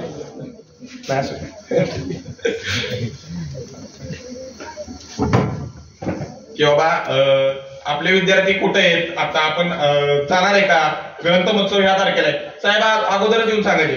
त्यांचं आमचं नातं असं झालं की इनडायरेक्ट एक बॉन्ड होत गेलं साहेबांबरोबर, की असं काय नाही पण एक आपला माणूस. तुम्हाला सांगतो आपल्याला आपल्या एकदम जवळच्या माणसांचा बर्थडे लक्षात राहतो, पण आजही 9 डिसेंबर असला की साहेबांची आठवण आम्हाला होती, आणि एवढं आमचं त्यांचं नातं तयार झालंय. एवढंच बोलतो आणि थांबतो. नीता सावंत या ठिकाणी आपलं मनोगत व्यक्त करत आहे. देठालाही हात लावू नका, शेतकऱ्यांच्या मिरचीच्या देठालाही हात लावू नका, नाहीतर तुमचे हात कलम केले जातील, असे स्वतःच्याच सैन्याला समजावून सांगणारे छत्रपती शिवाजीराजे भोसले. वयाच्या 32व्या वर्षीही नितड्या छातीने मुघलांशी शर्तीने झुंज देणारे आपले संभाजीराजे भोसले, ज्यांनी शिवाजी महाराजांना लहानाचे मोठे केले, घडवले, स्वराज्य स्थापनेचे स्वप्न दाखवले आणि ते त्यांच्याकडून पूर्ण करून घेतले, ते आपल्या राजमाता राष्ट्रमाता जिजाऊ माँसाहेब. ज्यांनी मुलगा नाही शिकवला तोही पापाचाच भागीदार झाला, जैसे जन्म देणे कर्तव्यात आला तैसे शिक्षण अगत्याचे, असे आपले विचार मांडणारे, ग्रामगीतेतून विचार मांडणारे राष्ट्रसंत तुकडोजी महाराज. विद्या नाही ज्ञान नाही, ज्ञान मिळवण्याची आवडही नाही. ज्यांची इच्छा आहे त्यांना बुद्धी नाही, मग त्यांना मानव म्हणावे का, हा प्रश्न आपल्या काव्य फुले या काव्यसंग्रहातून मांडणाऱ्या आपल्या ज्येष्ठ क्रांतिकारिका क्रांतिज्योती सावित्रीबाई फुले, ज्यांनी विद्येची क्रांती केली, या सर्व महापुरुषांच्या आचारांना आणि विचारांना मी प्रथमतः अभिवादन करते. तसेच आज व्यासपीठावरील उपस्थित सर्व मान्यवर, आपल्या संस्थेचे संस्थाचालक आदरणीय चिटणीस मॅडम, तसेच आपल्या विनंतीला मान देऊन इथे प्रमुख अतिथी म्हणून उपस्थित राहिलेले आदरणीय गरुड सर, सर्व शिक्षक वृंद, तसेच रितेश सावंत सर, या सर्वांचे मी मनापासून आभार मानते आणि त्यांचे खूप खूप स्वागतही करते. माझ्यासमोर बसलेल्या माझ्या सर्व बालमित्र मैत्रिणींनो, तुम्हाला एक छानसा संदेश द्यायचा आहे म्हणून आज मी तुमच्या समोर उभे आहे. तुम्हाला माहिती आहे की आज आपले 11वे अमरेंद्र बालकुमार साहित्य संमेलन संपन्न होत आहे. या निमित्ताने आपण सर्वजण एकत्र आलेलो आहोत. चिटणीस साहेबांबद्दल सांगताना शब्दही अपुरे पडावेत असे सरांचे व्यक्तिमत्व आहे. खरोखर म्हणतात ना, छाया मनसे कुर्वंती तिष्ठन्ति स्वयं मातपे फलान्यपि परार्थाय वृक्षा सतपुरुषाइव. खरोखर जे त्यागाच्या भावनेने उन्हात उभे राहतात पण इतरांना सुखाची सावली देतात, ज्यांची फळे आणि फुले ही इतरांच्या सुखासाठी असतात, असे वृक्ष म्हणजे खरंच मला एखाद्या सतपुरुषा समान वाटतात. आणि काय हो, हे सतपुरुष तुम्हाला फक्त झाडे वेलींच्या रूपात दिसतात का? नाही, तर ते तुम्हाला अशा महापुरुषांच्या स्वरूपात भेटतात. इवलीचे रोप लाविले द्वारी, इवलीचे रोप लाविले द्वारी, तयाचा वेलू गेला आकाशावरी. खरंच संत ज्ञानेश्वरांनी म्हटलेल्या या ओळी चिटणीस सरांसाठी खरंच अगदी सार्थ ठरतात. नागेवाडी सारखे एवढे छोटेसे गाव जिथे मुलींना शिक्षणाचा वावच नव्हता. सरांनी मगाशी त्यांच्या भाषणामध्ये सांगितलं ते अगदी खरोखर आहे. इयत्ता 7वी नंतर बऱ्याच मुलींनी शाळा सोडून दिली माझ्या मैत्रिणींनी. त्यांच्याबद्दल मला खरंच आजही वाईट वाटतं. त्यांची इच्छा असूनही त्यांना पुढे शिक्षणासाठी जाता नाही आलं. कारण शहरात जायचं म्हणजे सातारला जावं लागत होतं. दुसरी गोष्ट म्हणजे लोकमंगल हायस्कूल इथे जर नसते तर आजही मी तुमच्या समोर उभे राहिले नसते. हे सगळं श्रेय जातं ते आपल्या माननीय चिटणीस सरांनाच. तसेच म्हणतात ना की थेंबा थेंबाने तलाव भरतो, थेंबा थेंबाने तलाव भरतो. अनेकांच्या सहकार्याने कार्यक्रम यशस्वी होतो. तुम्हीच आहात सर आमच्या सर्वांचे शिल्पकार, म्हणून मानावेसे वाटतात मला तुमचे पुन्हा पुन्हा आभार. जिथे स्वप्नांना सत्याचा स्पर्श होतो, जिथे मैत्रिणींच्या भेटण्याने मनाला खूप हर्ष होतो, जिथे गुरुजनांचा शब्द आमच्यासाठी परामर्श होतो आणि जिथे गुरुजनांचा शब्दच आमच्यासाठी परामर्श होतो आणि जिथे गुणवत्ता हाच खरा शाळेचा आदर्श होतो, ते ठिकाण म्हणजेच आमचे लोकमंगल हायस्कूल. खरोखर या शाळेत आम्ही रिकामीच पाठी घेऊन आलो होतो. या शाळेतील शिक्षकांनीच आम्हाला अंकगणित तसेच अक्षरांची ओळख करून दिली, आम्हाला भरभरून प्रेम दिले. या शाळेतील शिक्षकांबद्दल खरंच बोलावे तेवढे थोडेच आहे. अगदी मला एक छोटासा प्रसंग आठवतो, तो मी तुम्हाला सांगते. इयत्ता 8वीच्या वर्गामध्ये शिकत असताना पहिल्या पिरियडलाच आम्हाला पाटील सर आले. पाटील सरांनी आमच्या सर्वांची ओळख करून घेतली आणि तेव्हा आम्हा सर्वांना एक छोटासा प्रश्न विचारला. आता पहिल्या बेंचवर आम्ही असं बसलेलो, पहिला नंबर माझाच. तेव्हा पहिला प्रश्न सरांनी मलाच विचारला, बोल भविष्यात तू कोण बनणार. सगळा वर्ग सुन्न झाला, कारण कधी कल्पनाच केली नव्हती ना तुम्ही की असं काही कोणी येईल आणि आम्हाला असा प्रश्न विचारेल. सरांनी विचारलं, बोल भविष्यात तू कोण होणार. मी क्षणाचाही विलंब न लावता उत्तर दिले, सर मी भविष्यात माध्यमिक शाळेवरती शिक्षिका होणार.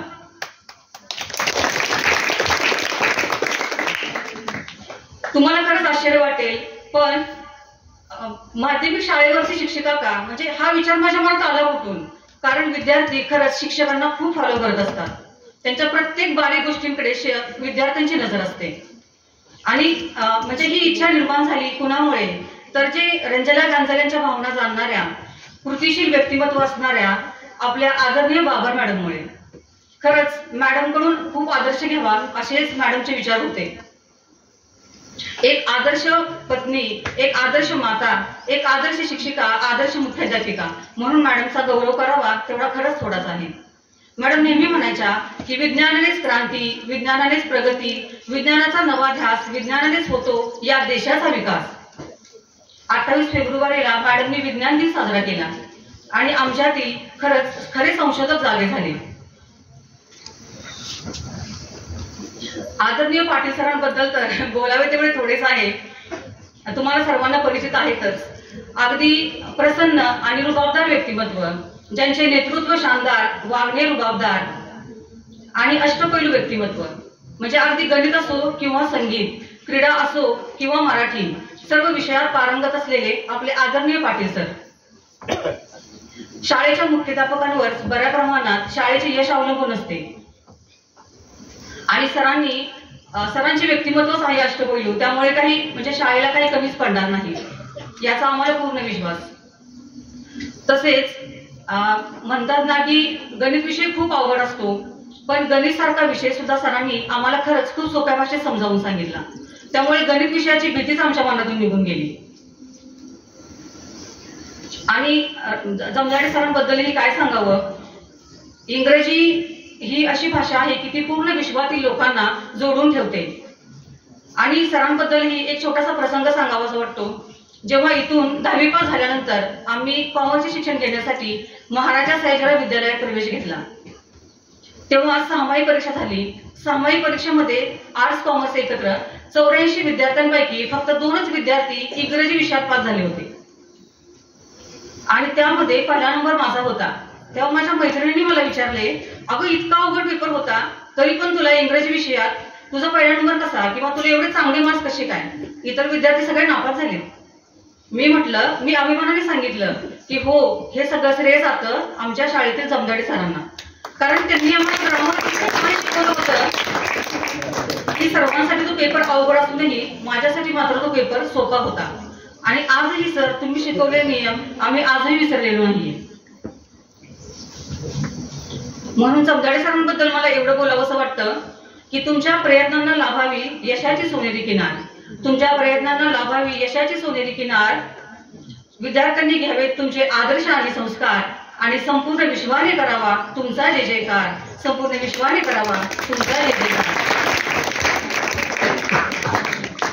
निरोगी शरीरे वसते मन, निरोगी शरीरे वसते मन. माणसाला शारीरिक विकासाबरोबरच मानसिक विकासाची आवश्यकता असते. म्हणून आम्हाला शाळेमध्ये क्रीडा स्पर्धा वगैरे भाग घेण्यासाठी आम्हाला प्रोत्साहित करणारे आमचे जाधव सर.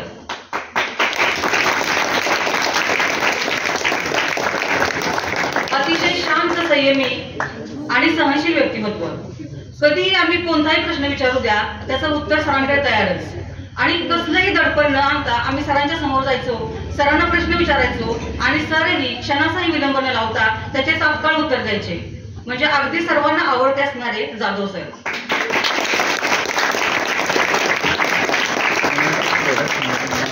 असं म्हणतात की संत कृपा झाली इमारत फळाली, संत कृपा झाली इमारत फळाली, ज्ञानदेवे रचिला पाया त्याने उभारिले देवालया, ज्ञानदेवे रचिला पाया त्याने उभारिले देवालया, नामालयाचा किंकर त्याने केलासे विस्तार, एकनाथी जनार्दन खांब दिलासे भागवत, तुका झालासे कळस भजन करा सावकाश.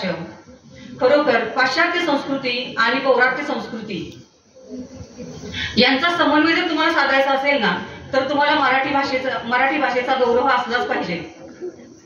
मराठी ही आपली राजभाषा आहे, आणि मराठी भाषेचा आदर निर्माण केला तो आपले सगळ्यांचे लाडके आपले मराठी विषयाचे जाधव सर यांनीच.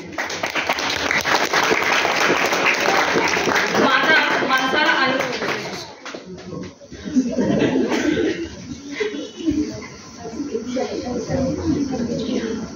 मातृभूमी माणसाला संस्कृती शिकवते, मातृभूमी माणसाला संस्कृती शिकवते. म्हणून आपणही आपल्या मराठी भाषेचा आदर केला पाहिजे.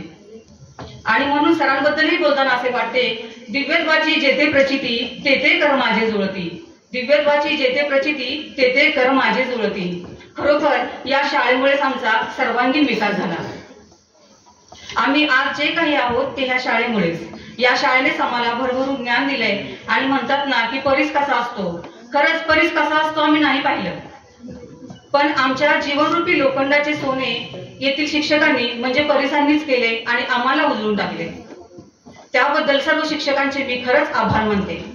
आज सर्वांना माहिती आहे की सावित्रीबाई फुले यांची जयंती आहे, जो दिवस आपण बालिका दिन म्हणून साजरा करतो.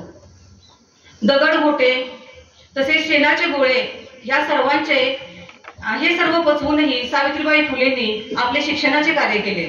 तुम्हाला सर्वांना माहिती असेलच, त्यांचा जन्म खंडाळा तालुक्यातील नायगाव या ठिकाणी झाला. त्यांचा विवाह वयाच्या 9व्या वर्षी झाला. त्यानंतर त्यांना ज्योतिरावांनी पुढचे शिक्षण दिले, कारण त्यांना शिक्षणाचे महत्व माहीत होते आणि त्या काळी स्त्रियांची काय अवस्था होती हेही त्यांना माहीत होते. आणि शिक्षणाने स्त्रियांची अवस्था बदलेल म्हणून त्यांनी प्रथम आपल्या पत्नीला साक्षर केले. त्या साक्षर झाल्या. त्यांनी पुणे येथे बुधवार पेठेमध्ये मुलींसाठी पहिली शाळा काढली. पहिली शिक्षिका, पहिली मुख्याध्यापिका म्हणजे सावित्रीबाई फुले होय. आणि आज त्यांच्याच कृपेने तुम्ही सर्वजण इथे शिक्षण घेत आहात. शेवटी मला एका कथेतून तुम्हाला थोडा संदेश द्यायचा आहे. बघा, एक बगीचा होता आणि त्या बगीच्याजवळ एक रोहन नावाचा मुलगा रोज खेळायला जायचा. त्याच्या मित्रांसोबत तो खेळायचा तेव्हा तिथे फुगेवाला यायचा. त्या फुगेवाल्याकडे रंगीबेरंगी फुगे असायचे आणि त्यामध्ये एक काळ्या रंगाचाही फुगा होता. तर तो जो फुगेवाला होता ना, तो सर्वांना सांगून फुगे विकायचा, पण त्या ठिकाणी तो काळ्या रंगाचा फुगा मात्र कोणीच घ्यायचा नाही. मग तेव्हा तिथला रोहन जो होता तो 2-3 दिवस त्या फुगेवाल्याला ऑब्झर्व करत होता. मग त्याने न राहून तिसऱ्या दिवशी विचारले, काका मी रोज इथे खेळायला येतो, मी रोज तुमच्याकडे बघतो, मी रोज फुगे पाहतो. सर्वजण लाल, पिवळा, निळा सगळे फुगे घेऊन जातात, पण काळा फुगा मात्र कोणीच घेऊन जात नाही. काका, असं का? या फुग्यामध्ये काय कमी आहे? या फुग्यामध्ये हवा नाही का? हा फुगा उडत नाही का? सांगा ना मला. मग त्यावेळी फुग्याने उत्तर दिले, बाळा, हे जे जग आहे ना ते सर्व बाह्य रंगाला भांडणारे आहे. आंतरिक गुण, आंतरिक कौशल्य हे कोणीच पाहत नाही. म्हणून आजचे जग हे तुम्हाला हा संदेश आहे की आजचे जग हे खरंच रंगीबेरंगी आहे. त्यातही हे क्षणभंगुर क्षण आहेत. तर तुम्ही चांगल्या गोष्टींचा आनंद घ्या. प्रत्येक वाईट गोष्टीतूनही चांगली गोष्ट घडत असते, तिचा शोध घ्या. आणि आयुष्यामध्ये तुमच्या खूप सारे संकट येतील, त्यांना कधीही घाबरू नका. कारण असं म्हणतात, आयुष्य खरंच खूप छान आहे, आयुष्य खरंच खूप छान आहे, पण थोडंसं लहान आहे. रडतोस काय वेड्या, लढण्यातच खरी शान आहे. अश्रूच यार माझा मदिरे समान आहे, अश्रूच यार माझा मदिरे समान आहे. जो जगणे निरर्थक म्हणतो तो खरंच बेईमान आहे. या सुखासाठी कधी हसावं लागतं तर कधी रडावं सुद्धा लागतं. यात सुखासाठी कधी हसावं लागतं तर कधी रडावं सुद्धा लागतं. कारण सुंदर पाण्याचा धबधबा बनायला त्या पाण्यालाही उंचावरून खाली पडावं लागतं, त्या पाण्यालाही उंचावरून खाली पडावं लागतं. म्हणूनच म्हणतात, जया अंगी मोठेपण तया यातना कठीण, तया यातना कठीण. मी सर्वांनी मला इथं बोलावलं त्याबद्दल सर्वांचे खूप खूप आभार.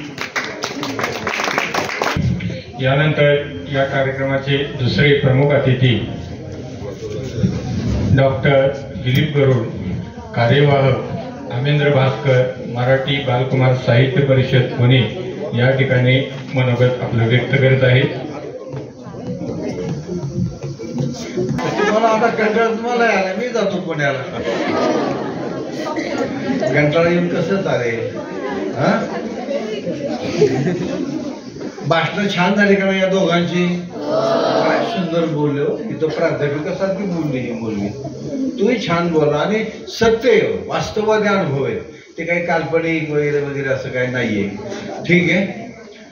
मी शिरीष चिटणीस सरांना म्हटलं, मी किती आता बोलू?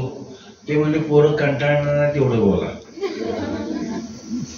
कारण पोरांना भाषणाचा कंटाळा येतो, पण गाणं आवडतं, खेळायला आवडतं, नाचायला आवडतं, डोलायला आवडतं. बरोबर आहे का? ठीक आहे. माझं नाव दिलीप गरुड. शाळेमध्ये शिक्षक होतो. नंतर मग वय वाढल्यामुळे मुख्याध्यापक झालो आणि वय 58 झालं आणि सरकारने मला निवृत्त केलं. माझी इच्छा नव्हती तरी. शिरीष चिटणीस माझे मित्र आहेत. ताड वाजता सगळे. पुण्यामध्ये अमरेंद्र भास्कर मराठी बालकुमार साहित्य संस्था आहे, त्याचे ते विश्वस्त आहेत आणि कार्यवाह आहे. खांद्यावर हात टाकतो. ते काय तमाशाला कसं बसतात तसं नको, विद्यार्थ्यासारखं बसतात.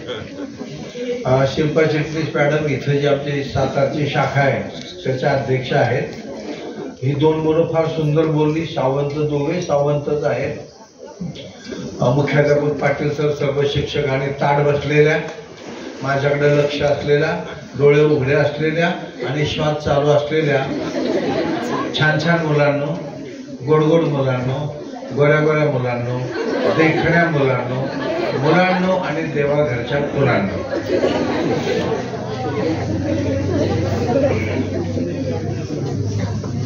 आज सावित्रीबाईंची जयंती आहे. जयंती म्हणजे जन्मदिवस आणि पुण्यतिथी म्हणजे देवाघरी गेलेला दिवस. मी एका शाळेमध्ये गेलो आणि एका मुलाला विचार, ते स्वेटरवाला बोल, मी एवढा सुंदर देखणं माझ्याकडे बघ. तुमच्याकडे बघतोय, कोणाकडे? तुमच्याकडे बघतोय, माझ्याकडे बघ. मी शाळेमध्ये शिक्षक होतो, माझं फार लक्ष असतं बारीक. कुणी खाली बघतोय, कुणी हळूच केस ते कामगा काढत.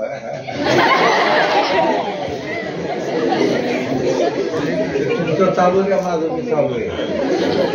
तसं नको. ताड वाजता सगळे. मी मध्ये आधी प्रश्न विचारतो, माझी ती सवय आहे. तर आज सावित्रीबाई फुले यांची जयंती आहे. एका शाळेमध्ये मी गेलो, विचारला, अरे जयंती म्हणजे काय? एक पोरग मस्तपैकी उभं राहिलं थाटात, म्हणला वाढदिवस. म्हणजे वाढदिवस नाही बाळा, जो जिवंत असतो, हयात असतो त्याचा वाढदिवस असतो. आणि जे देवाघरी गेले त्यांची जयंती किंवा पुण्यतिथी असते. त्याची काही चूक नाही. असं वाटतं वाढदिवस आणि जयंती सारखेच वगैरे वगैरे, कळलं. तर जे जिवंत आहेत, हयात आहेत, त्यांचा वाढदिवस साजरा करतात. आणि श्री चिटणीस सरांचा वाढदिवस 9 डिसेंबरला आहे, यांनी सांगून टाकलो. मी तुझा लक्षात नाही राहिला, पण तू सरांचा लक्षात ठेवलाय. म्हणजे दुसरा मनुष्य आपल्यावर प्रेम करतो ना, आपल्यासाठी काही करतो ना, तर त्याच्याबद्दलचं सगळं लक्षात राहतं आपलं, बरोबर आहे का नाही. सावित्रीबाईंचा आज जयंती आहे आणि मी त्यांच्या गावाला नायगावला जाऊन आलेलो आहे. तिथे एक D.Ed कॉलेज आहे आणि तिथं नेवसे नावाच्या प्राचार्य होत्या. त्या आमच्या गावच्याच होत्या मूळच्या, हिंदने आडनाव पूर्वीचं. नंतर इकडं आल्यावर नेवसे झालं. तिथं छानपैकी आम्ही शिबिर वगैरे घेतलं आणि ते राष्ट्रीय स्मारक आहे ते सुद्धा पाहिलं. आणि या सावित्रीबाई फुले पुण्याला आल्या लग्न झाल्यावर. कुठं आल्या? पुण्याला. लग्न झालं तेव्हा वय किती होतं? 9 वर्ष. आणि नवरदेव किती वर्षाचा? 13 वर्षाचा. आता यांनी लग्न केलं या वयात. आता हे आहे का, परवानगी आहे का सरकारची? सरकार म्हणतंय नाही, मुलीचं वय कमीत कमी 18 पाहिजे, मुलं 21 वर्षाचा पाहिजे. पण तरी पोरं लग्न करत नाही, तेव्हा त्या नोकरीत लागत त्यांचं लग्न कशाला. त्यामुळे मुलगा हल्ली असतो 30 वर्षाचा, पोरगी बी असते 28-29 वर्षाची वगैरे वगैरे. पण त्या काळात लवकर लग्न झालं. सावित्रीबाई फुले किती शिकल्या होत्या? कोण सांगेल का? शिक्षण काहीच नाही, शिकल्याच नव्हत्या. लिहिता येत नव्हतं, वाचता येत नव्हतं. आणि मुलगा किती शिकला होता? 9वी. त्या काळामध्ये 9वी म्हणजे काय. आणि वडिलांनी घरी ठेवलं त्याला. कोणीतरी सांगितलं, अहो कशाला पोराला शिकवताय? पोरं शिकली की हुकतात, काम करत नाही, नुसते चांगले कपडे बिपडे घालतात आणि शेतात हात भरवायला नको मातीमध्ये वगैरे म्हणून जात नाही. त्यांची शेती होती, मग त्याला घरी ठेवलं होतं. आता वय वाढलं, वय म्हणजे किती 13 वर्ष, लग्न लावून टाकलं. पोरीच्या आई वडिलांना नाही वाटलं पोरगी पुण्यात जाणार, पोरगी पुण्यात जाणार, कळलं का. अजूनही लोकांना पुण्याचं आकर्षण आहे, पुण्यात जाणार. लग्न झालं. आता तिला काय फार स्वयंपाक वगैरे येत नव्हता आणि ज्योतिबांचा वाढदिवस होता आणि मग पोळ्या बिळ्या केल्या आणि तिने पाटी घेतली. जुन्या काळी पाटी असते ना, पाटी स्वयंपाक वगैरे घेतला आणि गेली शेतामध्ये. मी सहज चौकशी केली, अरे महात्मा ज्योतिराव फुलेंची शेती तरी कुठं होती? फक्त सांगतात हडपसरला होती, हडपसरला होती. ते मुंढवा भागामध्ये होती, 30 एकर शेती होती. आणि मग हे जेवण वगैरे घेऊन गेली. पण तिला एक पुस्तक मिळालं होतं एका बाजारामध्ये, ख्रिश्चन लोकांनी दिलेलं धर्मप्रसाराचं पुस्तक, आणि ते आणून ठेवलं होतं घरी. लग्न झाल्यावर ती पुस्तक घेऊन गेली. नवऱ्याला जेवायला वगैरे वाढलं. त्यांनी कौतुकाने पाहिलं बायकोकडं, वा वा वा, पोळ्याचा स्वयंपाक माझ्या वाढदिवसाला खायला सुरुवात केली. आणि हिने पदराच्या आड जडवलेलं पुस्तक काढलं आणि हळूच म्हणती, माझ्याकडे एक गमाडी गंमत आहे. आता 9 वर्षाची पोरगी असंच म्हणणार होती. 13 वर्षाचा नवरा म्हणतो, काय गमाडी गंमत आहे? पुस्तक दाखव. हा पुस्तक? सावित्री तुला वाचता येतो? तिने असं पदरलं. आम्हाला कुठं वाचता? तुला वाचता नाही येत? तू शाळेत नाही गेली? शाळाच कुठे आमच्या? बरं ठीक आहे, मी तुला लिहायला वाचायला शिकवे. याला म्हणतात नवरा. दुसरा काय म्हणला असा, हा काय आडाने गोळा माझ्या गळ्यात, असं नाही म्हणा. मी तुला लिहायला वाचायला शिकवे. आणि कुठे शिकवलं? त्या मातीवर अ आ इ. ती शिकली की शिकली, चांगली 7वी झाली आणि शिक्षिका व्हायला कोर्स लागतो तो केला आणि शिक्षिका झाली. शिक्षिका होणं म्हणजे जरा भारी आहे का नाही. आणि शिकवायला लागली. महात्मा फुलेंनी शाळा काढल्या होत्या त्या. मला चिटणीस तर हे पण माहिती नव्हतं. महात्मा फुलेंनी जी पहिली शाळा काढली ना भिडेवाड्यामध्ये, आणि म्हटलं आपण पुण्यात राहतो, भिडेवाडाच माहिती नाही. मी एकदा चौकशी केली आणि मग मला कळलं, दगडूशेठ हलवायचा गणपती त्याच्या रस्त्याच्या बरोबर समोरच्या बाजूला तो वाडा आहे. त्यातलं खाली दुकान आहे, वरचा मजला पडलाय, त्याच्या वरचा तर अजूनच पडलाय आणि तिथे एक फ्लेक्स लावलाय, महात्मा ज्योतिराव फुलेंनी पहिली शाळा इथं मुलींची सुरू. पाहिलं पाहिजे. आपण पुण्यात राहतो, पुण्यात इतिहास माहिती नाही आपल्याला. शनिवार वाडा पाहायला पाहिजे, कळलं का? हे सगळं पाहिलं पाहिजे. आणि मग सावित्रीबाई शिक्षिका झाली, शिकवायला लागली. त्यावेळेच्या लोकांना आवडायचं नाही हो. पोरगी शिकली, पायात चप्पल घालती, चांगली साडी घालती, मस्तपैकी शिकवायला जाती. अहो त्या काळामध्ये पायात चप्पल घातली स्त्रियांनी तर लोकांना आवडायचं नाही. काय बाई बाई आहे, पायात चप्पल घालून रस्त्याने जाती. मग कुठून जायचं? गल्लीबोळात जायचं. आणि ती निघाली तर काही 4-5 लोक असे दारू पिले होते आणि काय जाती मिरवत म्हणले आणि 2-4 दारू पिलेले माणसं आडवे आले आणि म्हणले बाई शाळेत जायचं नाही. बाई मनुष्य दबकते घेऊ आजूबाजूला कोणी नाही आणि काय लोक खिडक्या तोरवायच्या हसायला लागले फिदी हिची कशी आता 13 तिरपीट मूर्ती बाईची 13 तिरपीट पाहायला पुरुषांना फार बरं वाटतं बरं का. पण तिला सोडवायला कोण नाही आलं नाही. तुझं 8-10 माणसं म्हणतो हे बाई शाळेला जायचं नाही दारू पिलेला तोंडाचा वास येतोय भपकारा. ती म्हणजे का जायचं नाही शाळेत जायचं बाया माणसाने कुठे शिकवत असतं काय. म्हणजे मी जाणार तुझी वाट अडवली जायचं नाही म्हणजे माझी वाट सोडा. नम्र पाहिजे सोडणार नाही दारू पिले म्हणजे असंच बोलतो. ती म्हणजे सोडणार नाही तुम्हाला एकदा सांगते वाट सोडा मला शाळेत जाऊ द्या मुलं वाट बघताय वाढणार नाही काय करशील. आणि बाकीचे 2 त्याची जोडदार हसायला लागले. बाईच्या अंगात कदाचित ताकद कमी असेल शारीरिक पण एक आत्मिक बळ असतं. तिने 1 पाऊल मागं घेतलं 1 पाऊल पुढे घेतलं म्हणजे सांगते बाजूला व्हा होणार नाही काय घेतली आवाज आला ते म्हणलं आवाज दिवसा डावळ्या तिने चांगली तोंडात लगावली आणि मग बाकीचे म्हणले चला बाबा बाई मारती. आतापर्यंत पुरुष मारत होते बायांना आता बाईने रस्त्यावर मारलं आणि सगळे पसार झाले. हा इतिहास सगळा पुण्यामध्ये घडलाय जास्त काही सांगत नाहीये. एक गाणं म्हणायचं का आपण. माझा आवाज फार सुंदर नाहीये चांगला नाहीये पण एवढी खात्री देतो तुम्ही पळून जाणार नाहीये. काय काय आवाज असा डेंजर असतो की माणसाला नको बाबा पळून गेलेलं बरं. आमचे एक मित्र होते मित्र वाढले ते कोल्हापूरचे त्यांचं नाव चंद्रकांत पाडगावकर ज्युनियर कॉलेजला शिकवायचे हिंदी आणि ते आमच्या सानेगुरुजी कथामध्ये काम करायचे. त्यांनी एक गाणं लिहिलंय गाणं. आता माझं काही पाठ होत नाही श्री चिटणीसांसारखं तुमचं जसं पाठ आहे तसं आमचं पाठ होत नाही पण ते गाणं मला आवडतं. आपण सगळेजण एका तालात सुरात म्हणूया चालेल का. ते एक सिनेमामध्ये गीत होतं पहा काय हे राम आहे ना रे ती चाले याला. मी 2 ओळी म्हणून दाखवतो मग आपण गाणं म्हणूया. ताट बसले सगळ्यांचं लक्ष माझ्याकडे. कंटाळा आला नाही भूक लागली नाही आज जेवण इथंच आहे असं चिटणीस सरांनी मला सांगितलं. मी चाल सांगतो. कुदळ हाती घेऊ गाव रस्ता बनवू कुदळ हाती घेऊ गाव रस्ता बनवू करू सारे श्रमदान श्रमदान श्रमदान श्रमदान श्रमदान. किती सोपी चाले कारण मला लता मंगेशकरचा आवाज पाहिजे असं काय नाही. आतून इच्छा पाहिजे मला गायचंय कळलं. ताट बसलंय म्हणायचं माझ्या मागून मागून म्हणणार ना मागून म्हणजे इथून नाही. कुदळ हाती घेऊ गाव रस्ता बनवू आवाज मोठा पाहिजे जरा. कुदळ हाती घेऊ गाव रस्ता बनवू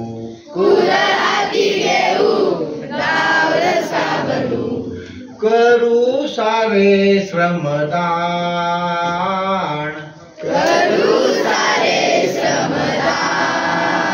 श्रमदान श्रमदान झाडू हाती घेऊ गाव स्वच्छ करू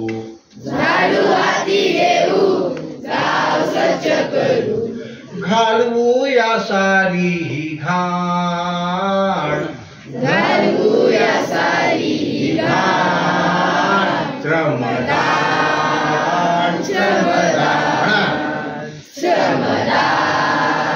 श्रमदान मोठा पाहिजे. खडू हाती घेऊ गाव साक्ष करू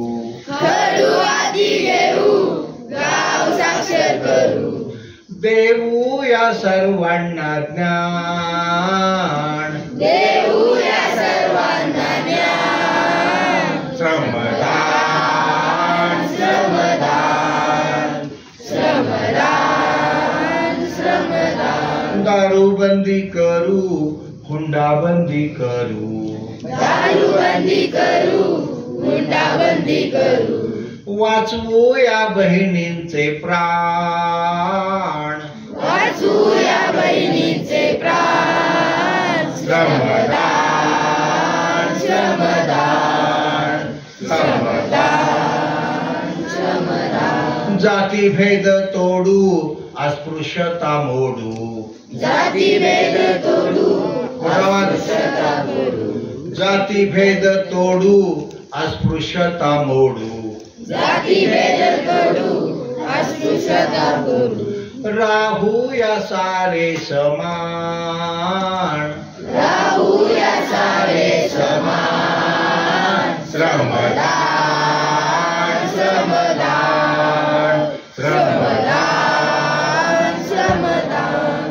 समतेसाठी लढू, न्यायासाठी लढू, समतेसाठी लढू, न्यायासाठी लढू, गाऊ या क्रांतीचे गाण, गाऊ या क्रांतीचे गाण, श्रमदान, श्रमदान, श्रमदान, श्रमदान, भांडण आम्ही सोडवू, तंटामुक्त होऊ, भांडण आम्ही सोडू, तंटामुक्त होऊ, गाऊ या शांतीचे गाण, गाऊ या शांतीचे गाण, श्रमदान, श्रमदान, श्रमदान, श्रमदान.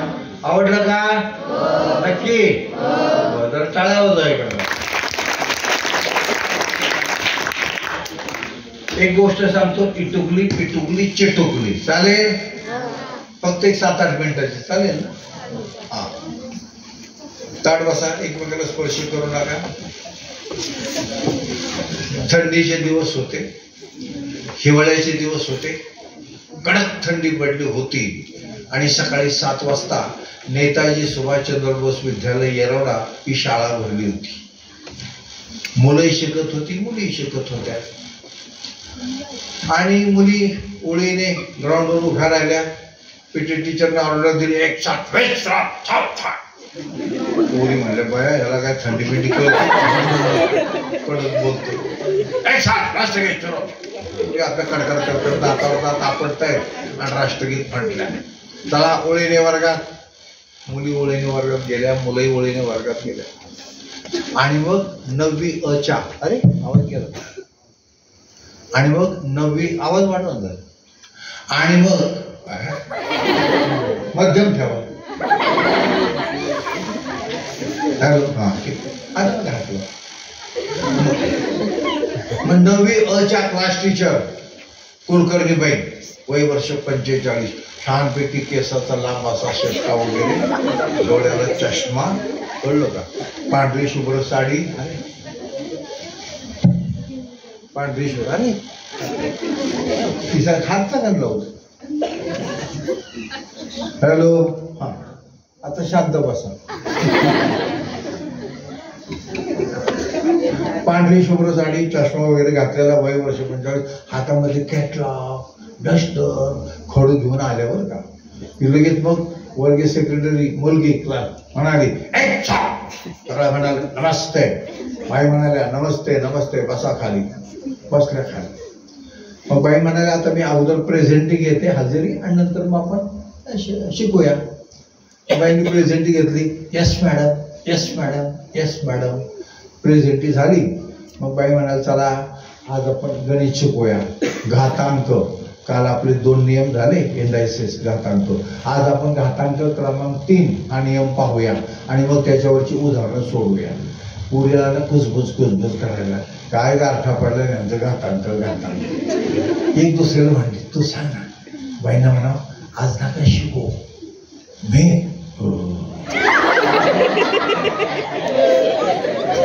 तू सांग तू सांग. बाई तिसरीने खणवलं तू सांग. ती जरा हुशार होती वर्गात, म्हणजे सावंत सारखी बरं का. पहिला नंबर गणितात 96 आणि तो बायोलॉजीमध्ये 95. तर ती हुशार मुलगी म्हणाली, बाई बाई दोन चमकले, काय ग? बाई आज थंडी फार वाजते.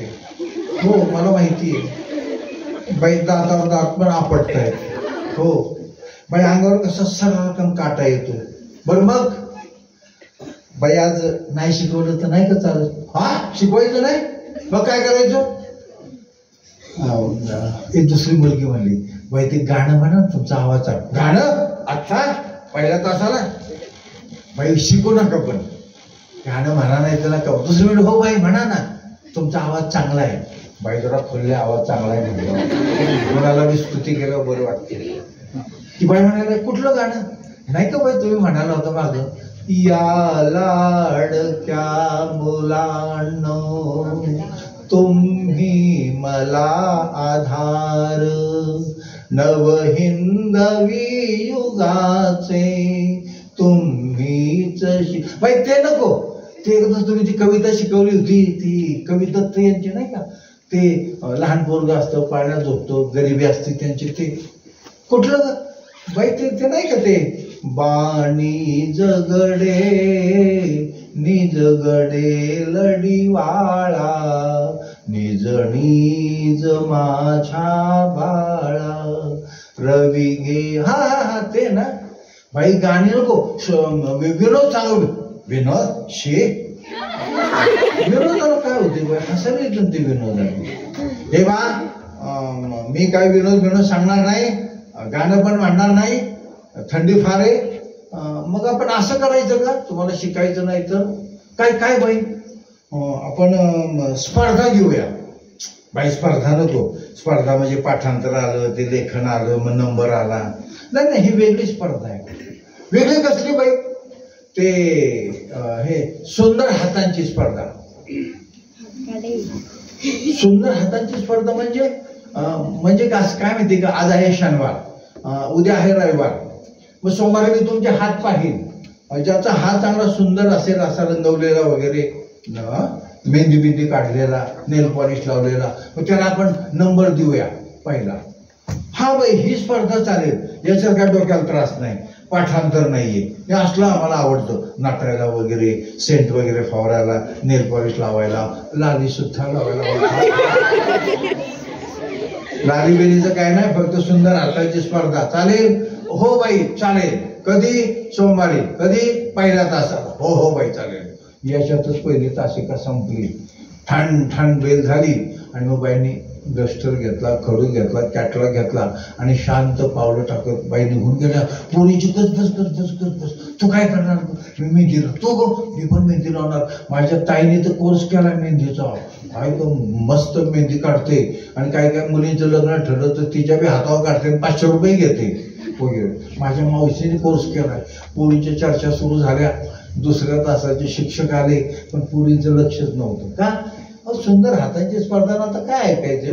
दुसरा तास, तिसरा तास झाला, बदली सुट्टी झाली, चौथी बहुते 5वी तासिका झाली, ठण ठण ठण ठण बेल झाली आणि पाखरांचा थवा उडून जावा तशा मुलं मुली आपापल्या घरी निघून गेल्या. घरी गेल्या आईला सांगितलं, कुणी बहिणीला सांगितलं, कुणी वडिलांना सांगितलं, कुणी नातेवाईकाला फोन करून सांगितलं. तुम्हाला कळलं का? काय? आमच्या शाळेत स्पर्धा आहे. ते शाळेत असतात, ही वेगळी स्पर्धा आहे. सुंदर हातांची स्पर्धा. सगळं गावभर झालं सुंदर हातांची स्पर्धा. मग मुलींनी रविवारी सकाळी मेहंदी वगैरे आणली, खलवून वगैरे ठेवली. कुणी म्हणलं चांगला रंगायची असेल मग त्याचा कात वगैरे टाकला. कुणी म्हणलं चुना टाकल्यावर चांगला रंगतो, खलवून ठेवली सकाळी.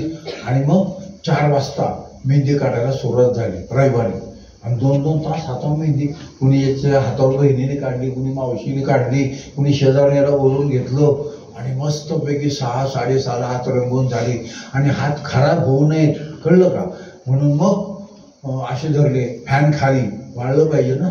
आणि मग नंतर 7-7:30 वाजले. आणि मग जेवायचं राहिलं की, मग आता हात तर रंगले नाही, जेवायचं कसं? मग काही एका मुलीची आई म्हणाली, बाई तुझा नंबर यायचा आहे ना, मग तू हाताने काही जेवू नको, मी तुला आज भरवते. आणि मग त्या नववीतल्या कोकोल्या बाळाला त्या आईने वरण भात चमच्याने भरवला. आणि ते बाळ सुद्धा चुटू खात होतो. आणि मग रात्रीचे 9:30 झाले आणि त्या मुली अशा फॅन खाली झोपल्या. का? शेजारी कोणी नको. अहो रात्री चुकून हात असा झाला, नंबर गेला. आणि मग रात्र झाली, सकाळ झाली, सोमवार उजाडला, मुली उठल्या आणि मग कोमट पाणी घेतलं, असं हात धुतला बरं का. मग पाहिलं, आ हा हा हा, आरशासमोर हात धरला, ओ हो हो हो, परत हात, आ हा हा हा, ओ हो हो. काय म्हणतो, काही एअरपीट लावलं काय झालं? काय नाही काय नाही, हात बघ नाही किती छान, निर्बस रे मान टाकून. आणि बघ झालं, बघता बघता 9 वाजले. मुलींनी जेवण केलं, दप्तर भरलं, डबा भरला, पाण्याची बाटली घेतली, शाळेला निघाल्या. 10:30 पावणे 11 मुली शाळेला आल्या. 11 वाजता शाळा भरली, प्रार्थना वगैरे झाली, मुली वर्गात गेल्या.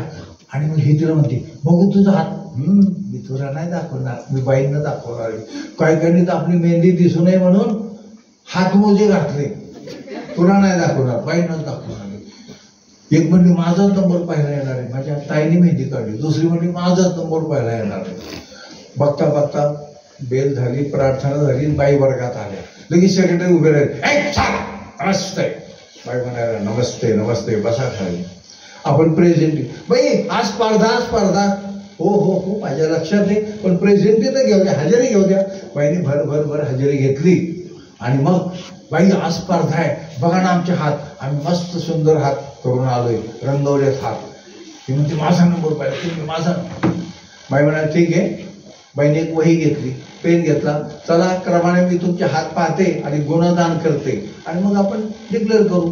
काय माहिती का, ज्यात जर नंबर मिळाला चांगला तर त्याला गॅदरिंग मध्ये प्रमुख पाहुण्यांच्या हस्ते बक्षीस मिळणार. हो बाई. बाईने एका मुलीचा हात पाहिला, तिचं नाव लिहिलं आणि गुणदान दिले. पुढची मुली, बघू तुझे हात. हा बाई, हे बघा ना नेलपट, बाई हे बघा ना, बाई इथपर्यंत रंगवलं. मग त्याचं नाव लिहिलं, गुणदान केले. बाई असं गेलं 7-8 मुलींचे हात पाहिले, गुणदान केलं. आणि कमल नावाच्या मुलीजवळ आली. कमल, बघू तुझे हात. तिने हात असं, अगं बघू की तुझ्या हात. नको बाई. अगं असं काय करतेस, साधी सुंदर हाताची स्पर्धा तू भाग नाही घेतला? नाही बाई, मी नाही भाग घेतला. का ग? आणि बाईने तिचे हात असे पुढे ओढून घेतले. कमल, काय ग तुझे हात, किती राट, पुरुषासारखे कडक, राकट, घट्ट पडलेले, काळपट पडलेले, आणि मेहंदी नाही लावली तू. तिच्या डोळ्यात टप टप टप अश्रू ओघळायला. अगं काय झालं कमल, मी काय मारलंय का तुला? फक्त म्हणतं स्पर्धेत भाग का नाही घेतला, हात का नाही रंगवले? त्यात जास्त रडायला, हमसून. अगं कमल काय झालं? बाईने तिच्या पाठीवर हात ठेवला. मला सांगतं खरं काय झालं? हे तू असं कर, प्रयोगशाळेत जा, तोंडबिंड धुणे, मग मी बोलते. ती रडत रडत प्रयोगशाळेत गेली, पाण्याने तोंड धुतलं, आली. बाईने तिला बाजूला घेतलं आणि म्हणाले, कमल खरं खरं सांग काय झालं? ती म्हणाली, बाई 6 महिन्यापूर्वी माझे वडील वारलेत.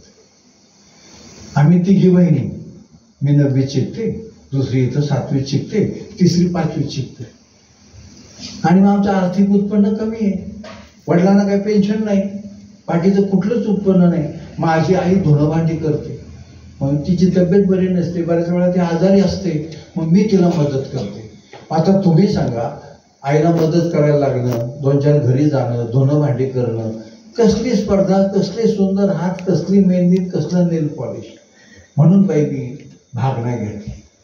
बाई चक्रावून गेल्या. अशी एखादी मुलगी आपल्या वर्गात असावी ना आपल्याला त्याची कल्पना नसावी. बाईचं डोकं सुन्न झालं. बाईने आपल्या पुढच्या मुलींचे हात पाहायचे म्हणून पाहिले, गुणदान करायचं म्हणून केलं, आणि बाई खुर्चीवर येऊन बसल्या. विचार करत होत्या की खरंच कोणाचे हात सुंदर? जी मुलगी आईला मदत करते, काबाड कष्ट करते, श्रमदान करते, मेहनत करते, घर चालवायला मदत करते, ती काबाड कष्ट केलेले हात सुंदर का नुसते रंगवलेले, मेहंदी लावलेले, नेल पॉलिश लावलेले, सेंट फवारलेले, तो देह देखना, ते हात सुंदर. सुंदर व्याख्या काय? बाईंच्या लक्षात आलं, जे हात राबतात, कष्ट करतात, मेहनत करतात, तेच हात खरे सुंदर. बाईंनी साहित्य वाचलं होतं, पुस्तक वाचलं होतं. आणि मग पुरी गडबड करायला लागल्या, बाई नंबर सांगा, नंबर सांगा, रिझल्ट रिझल्ट रिझल्ट. म्हणलं हो हो हो हो हो. बाई रिझल्ट सांगा, आजच सांगा, आजचाच सांगा. कोण पहिलं, who is fast, who is fast. बाई शांतपणे उभ्या राहिल्या, चेहरा गिरगंभीर. ते म्हणाले, हे मुलींनो काढ वाचा, निकाल ऐकायचा आहे तुम्हाला? हो बाई सांगा. बाई म्हणाल्या आपल्या वर्गामधली कमल कुदळे नावाची मुलगी तिचा नंबर पाहिला. सगळे शांत, कुणीच टाळ्या वाजवल्या नाही, काय नाही. बाई तिचा नंबर कसा पाहिला? तिचे हात किती काळे, मळके, राकट, गट्टे पडलेले. तिचा हात कसा? दुसरी म्हणजे बाई चिटिंग चिटिंग, ही फसवणूक आहे. तिसरी म्हणाली अमान्य अमान्य, आम्हाला मंजूर नाहीये. बाई म्हणाले हो हो हो हो, मला वाटलंच होतं अशा प्रतिक्रिया येणार. पण मुलींनो, तुम्ही 9वीत आहात, नाही म्हटलं तर 15 वर्षाच्या आहात, चांगल्या जाणकार आहात, परिस्थिती तुम्हाला कळते. तुम्हीच विचार करा, आपल्या वर्गातली एखादी मुलगी, तुमचीच बहीण जर काबाड कष्ट करत असेल, आईला मदत करत असेल, घर चालवायला मदत करत असेल, तर ते हात काळे जरी असले तर सुंदर नाही का? रंगावरून आपण सौंदर्य ठरवणार आहोत का? मला असं वाटतं तुम्ही विचार करावा, म्हणून मी कमलला नंबर पाहायला दिलाय. मुलींना ते पटलं आणि एकदम टाळ्या वाजवायला, टाळ्याचा कडकडाट झाला. मुली जागेवर उठल्या, कमलच्या जवळ गेल्या. कमल कॉंग्रॅच कॉंग्रॅच, अभिनंदन अभिनंदन. आणि अभिनंदनाचा स्वीकार करता करता कमल गळागळा रडत होती. रडता रडता तिच्या डोळ्यात आसू गळत होते. रडता रडता ते हसत होती, हसता हसता रडत होती आणि मुलींच्या अभिनंदनाचा स्वीकार करत होती. कारण कमल जिंकली होती. खऱ्या अर्थाने तिचे हात सुंदर होते, सुंदर होते, सुंदर होते. धन्यवाद. चिटणीस सर हळूच असं म्हणताय की कोणाला कंटाळा आलाय, मानवी निर्वस मान कुणी टाकत नाहीये. बरोबर आहे का? मान कधी टाकतात राव?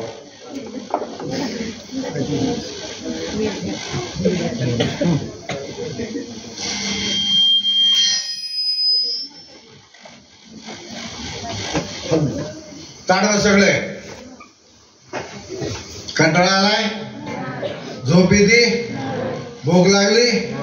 लागली तरी 12 वाजल्याशिवाय जेवण नाही. ते तयार तर झालं पाहिजे ना. तुमच्या बरोबर आम्ही बी जेवणार आहे आणि आमच्या बरोबर तुम्ही बी जेवा. आपण बरोबर जेवूया, नाही का? नाही मस्त. चिटणीस सरने मला सांगितलं आमच्या शाळेतली पोरं फार हुशार आहेत. आहात का रे हुशार? आवाज खोल गेला की भूक लागल्यासारखा. हुशार आहात काय? सांगितलेलं लक्षात राहतं काय? पाठ होतं काय?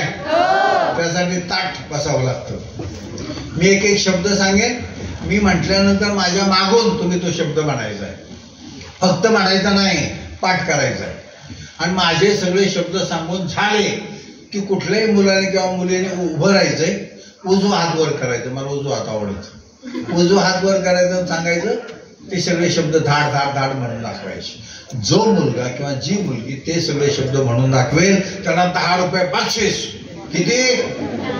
कोण देणार? चिटणीस सर. चिटणीस सर जिंदाबाद. आपल्याला काय भीती नाही, आहे का नाही? किती पैसे मिळणार आहे? समजा ह्या मुलांनी सांगितलं तुला बेदा, तिने सांगितलं तिला बेदा, तू सांगितलं तुला बेदा. जेवढी पोरे सगळ्यांना पैसेच पैसे. त्या गाडीमध्ये घेऊनच आलोय पिशवी आम्ही आणि सुट्टे 10,000 रुपयाची. ताड बसले, ताड बसलं तर पाठवतो. म्हाताऱ्या माणसासारखं पोक काढू नका. सांगू शब्द, सांगू शब्द. माझ्या मागून म्हणायचं, मोठ्याने डोक्यात ठेवायचं. डोकं आहे, आत्मेंदू आहे. पाहिलंय कधी? पाहुणं कसं डेंजर काढलं. चला, चिकरी कच्ची चाय. लक्षात ठेवायचं. ठेवलंय ना? परत सांगतो. ताड वाजता सावर. चिकरी कच्ची चाय. नाही म्हणत. चिकरी कच्ची चाय. चोचकलोलम गुंडोलोलम एनिपकवन अक्को टक्को एटिकेटी एटिकेटी 85 चीचो बोंबेचे कबोम बोंबेचे कबोम. जय बोंबा जय बोंबा. गंमत जम्मत गंमत जम्मत रा रा रा. आलिफ शाश्वन आले गोरमन. एवढंच एवढंच कोण म्हणून दाखवतोय? अरे त्यांचे पैसे परत गाडीत द्यावे लागतील माघारी. परत सांगू का पाठ होत नाही माहिती का? तुम्ही ताठच बसत नाही. ताठ बसल्याशिवाय पाठ होत नाही.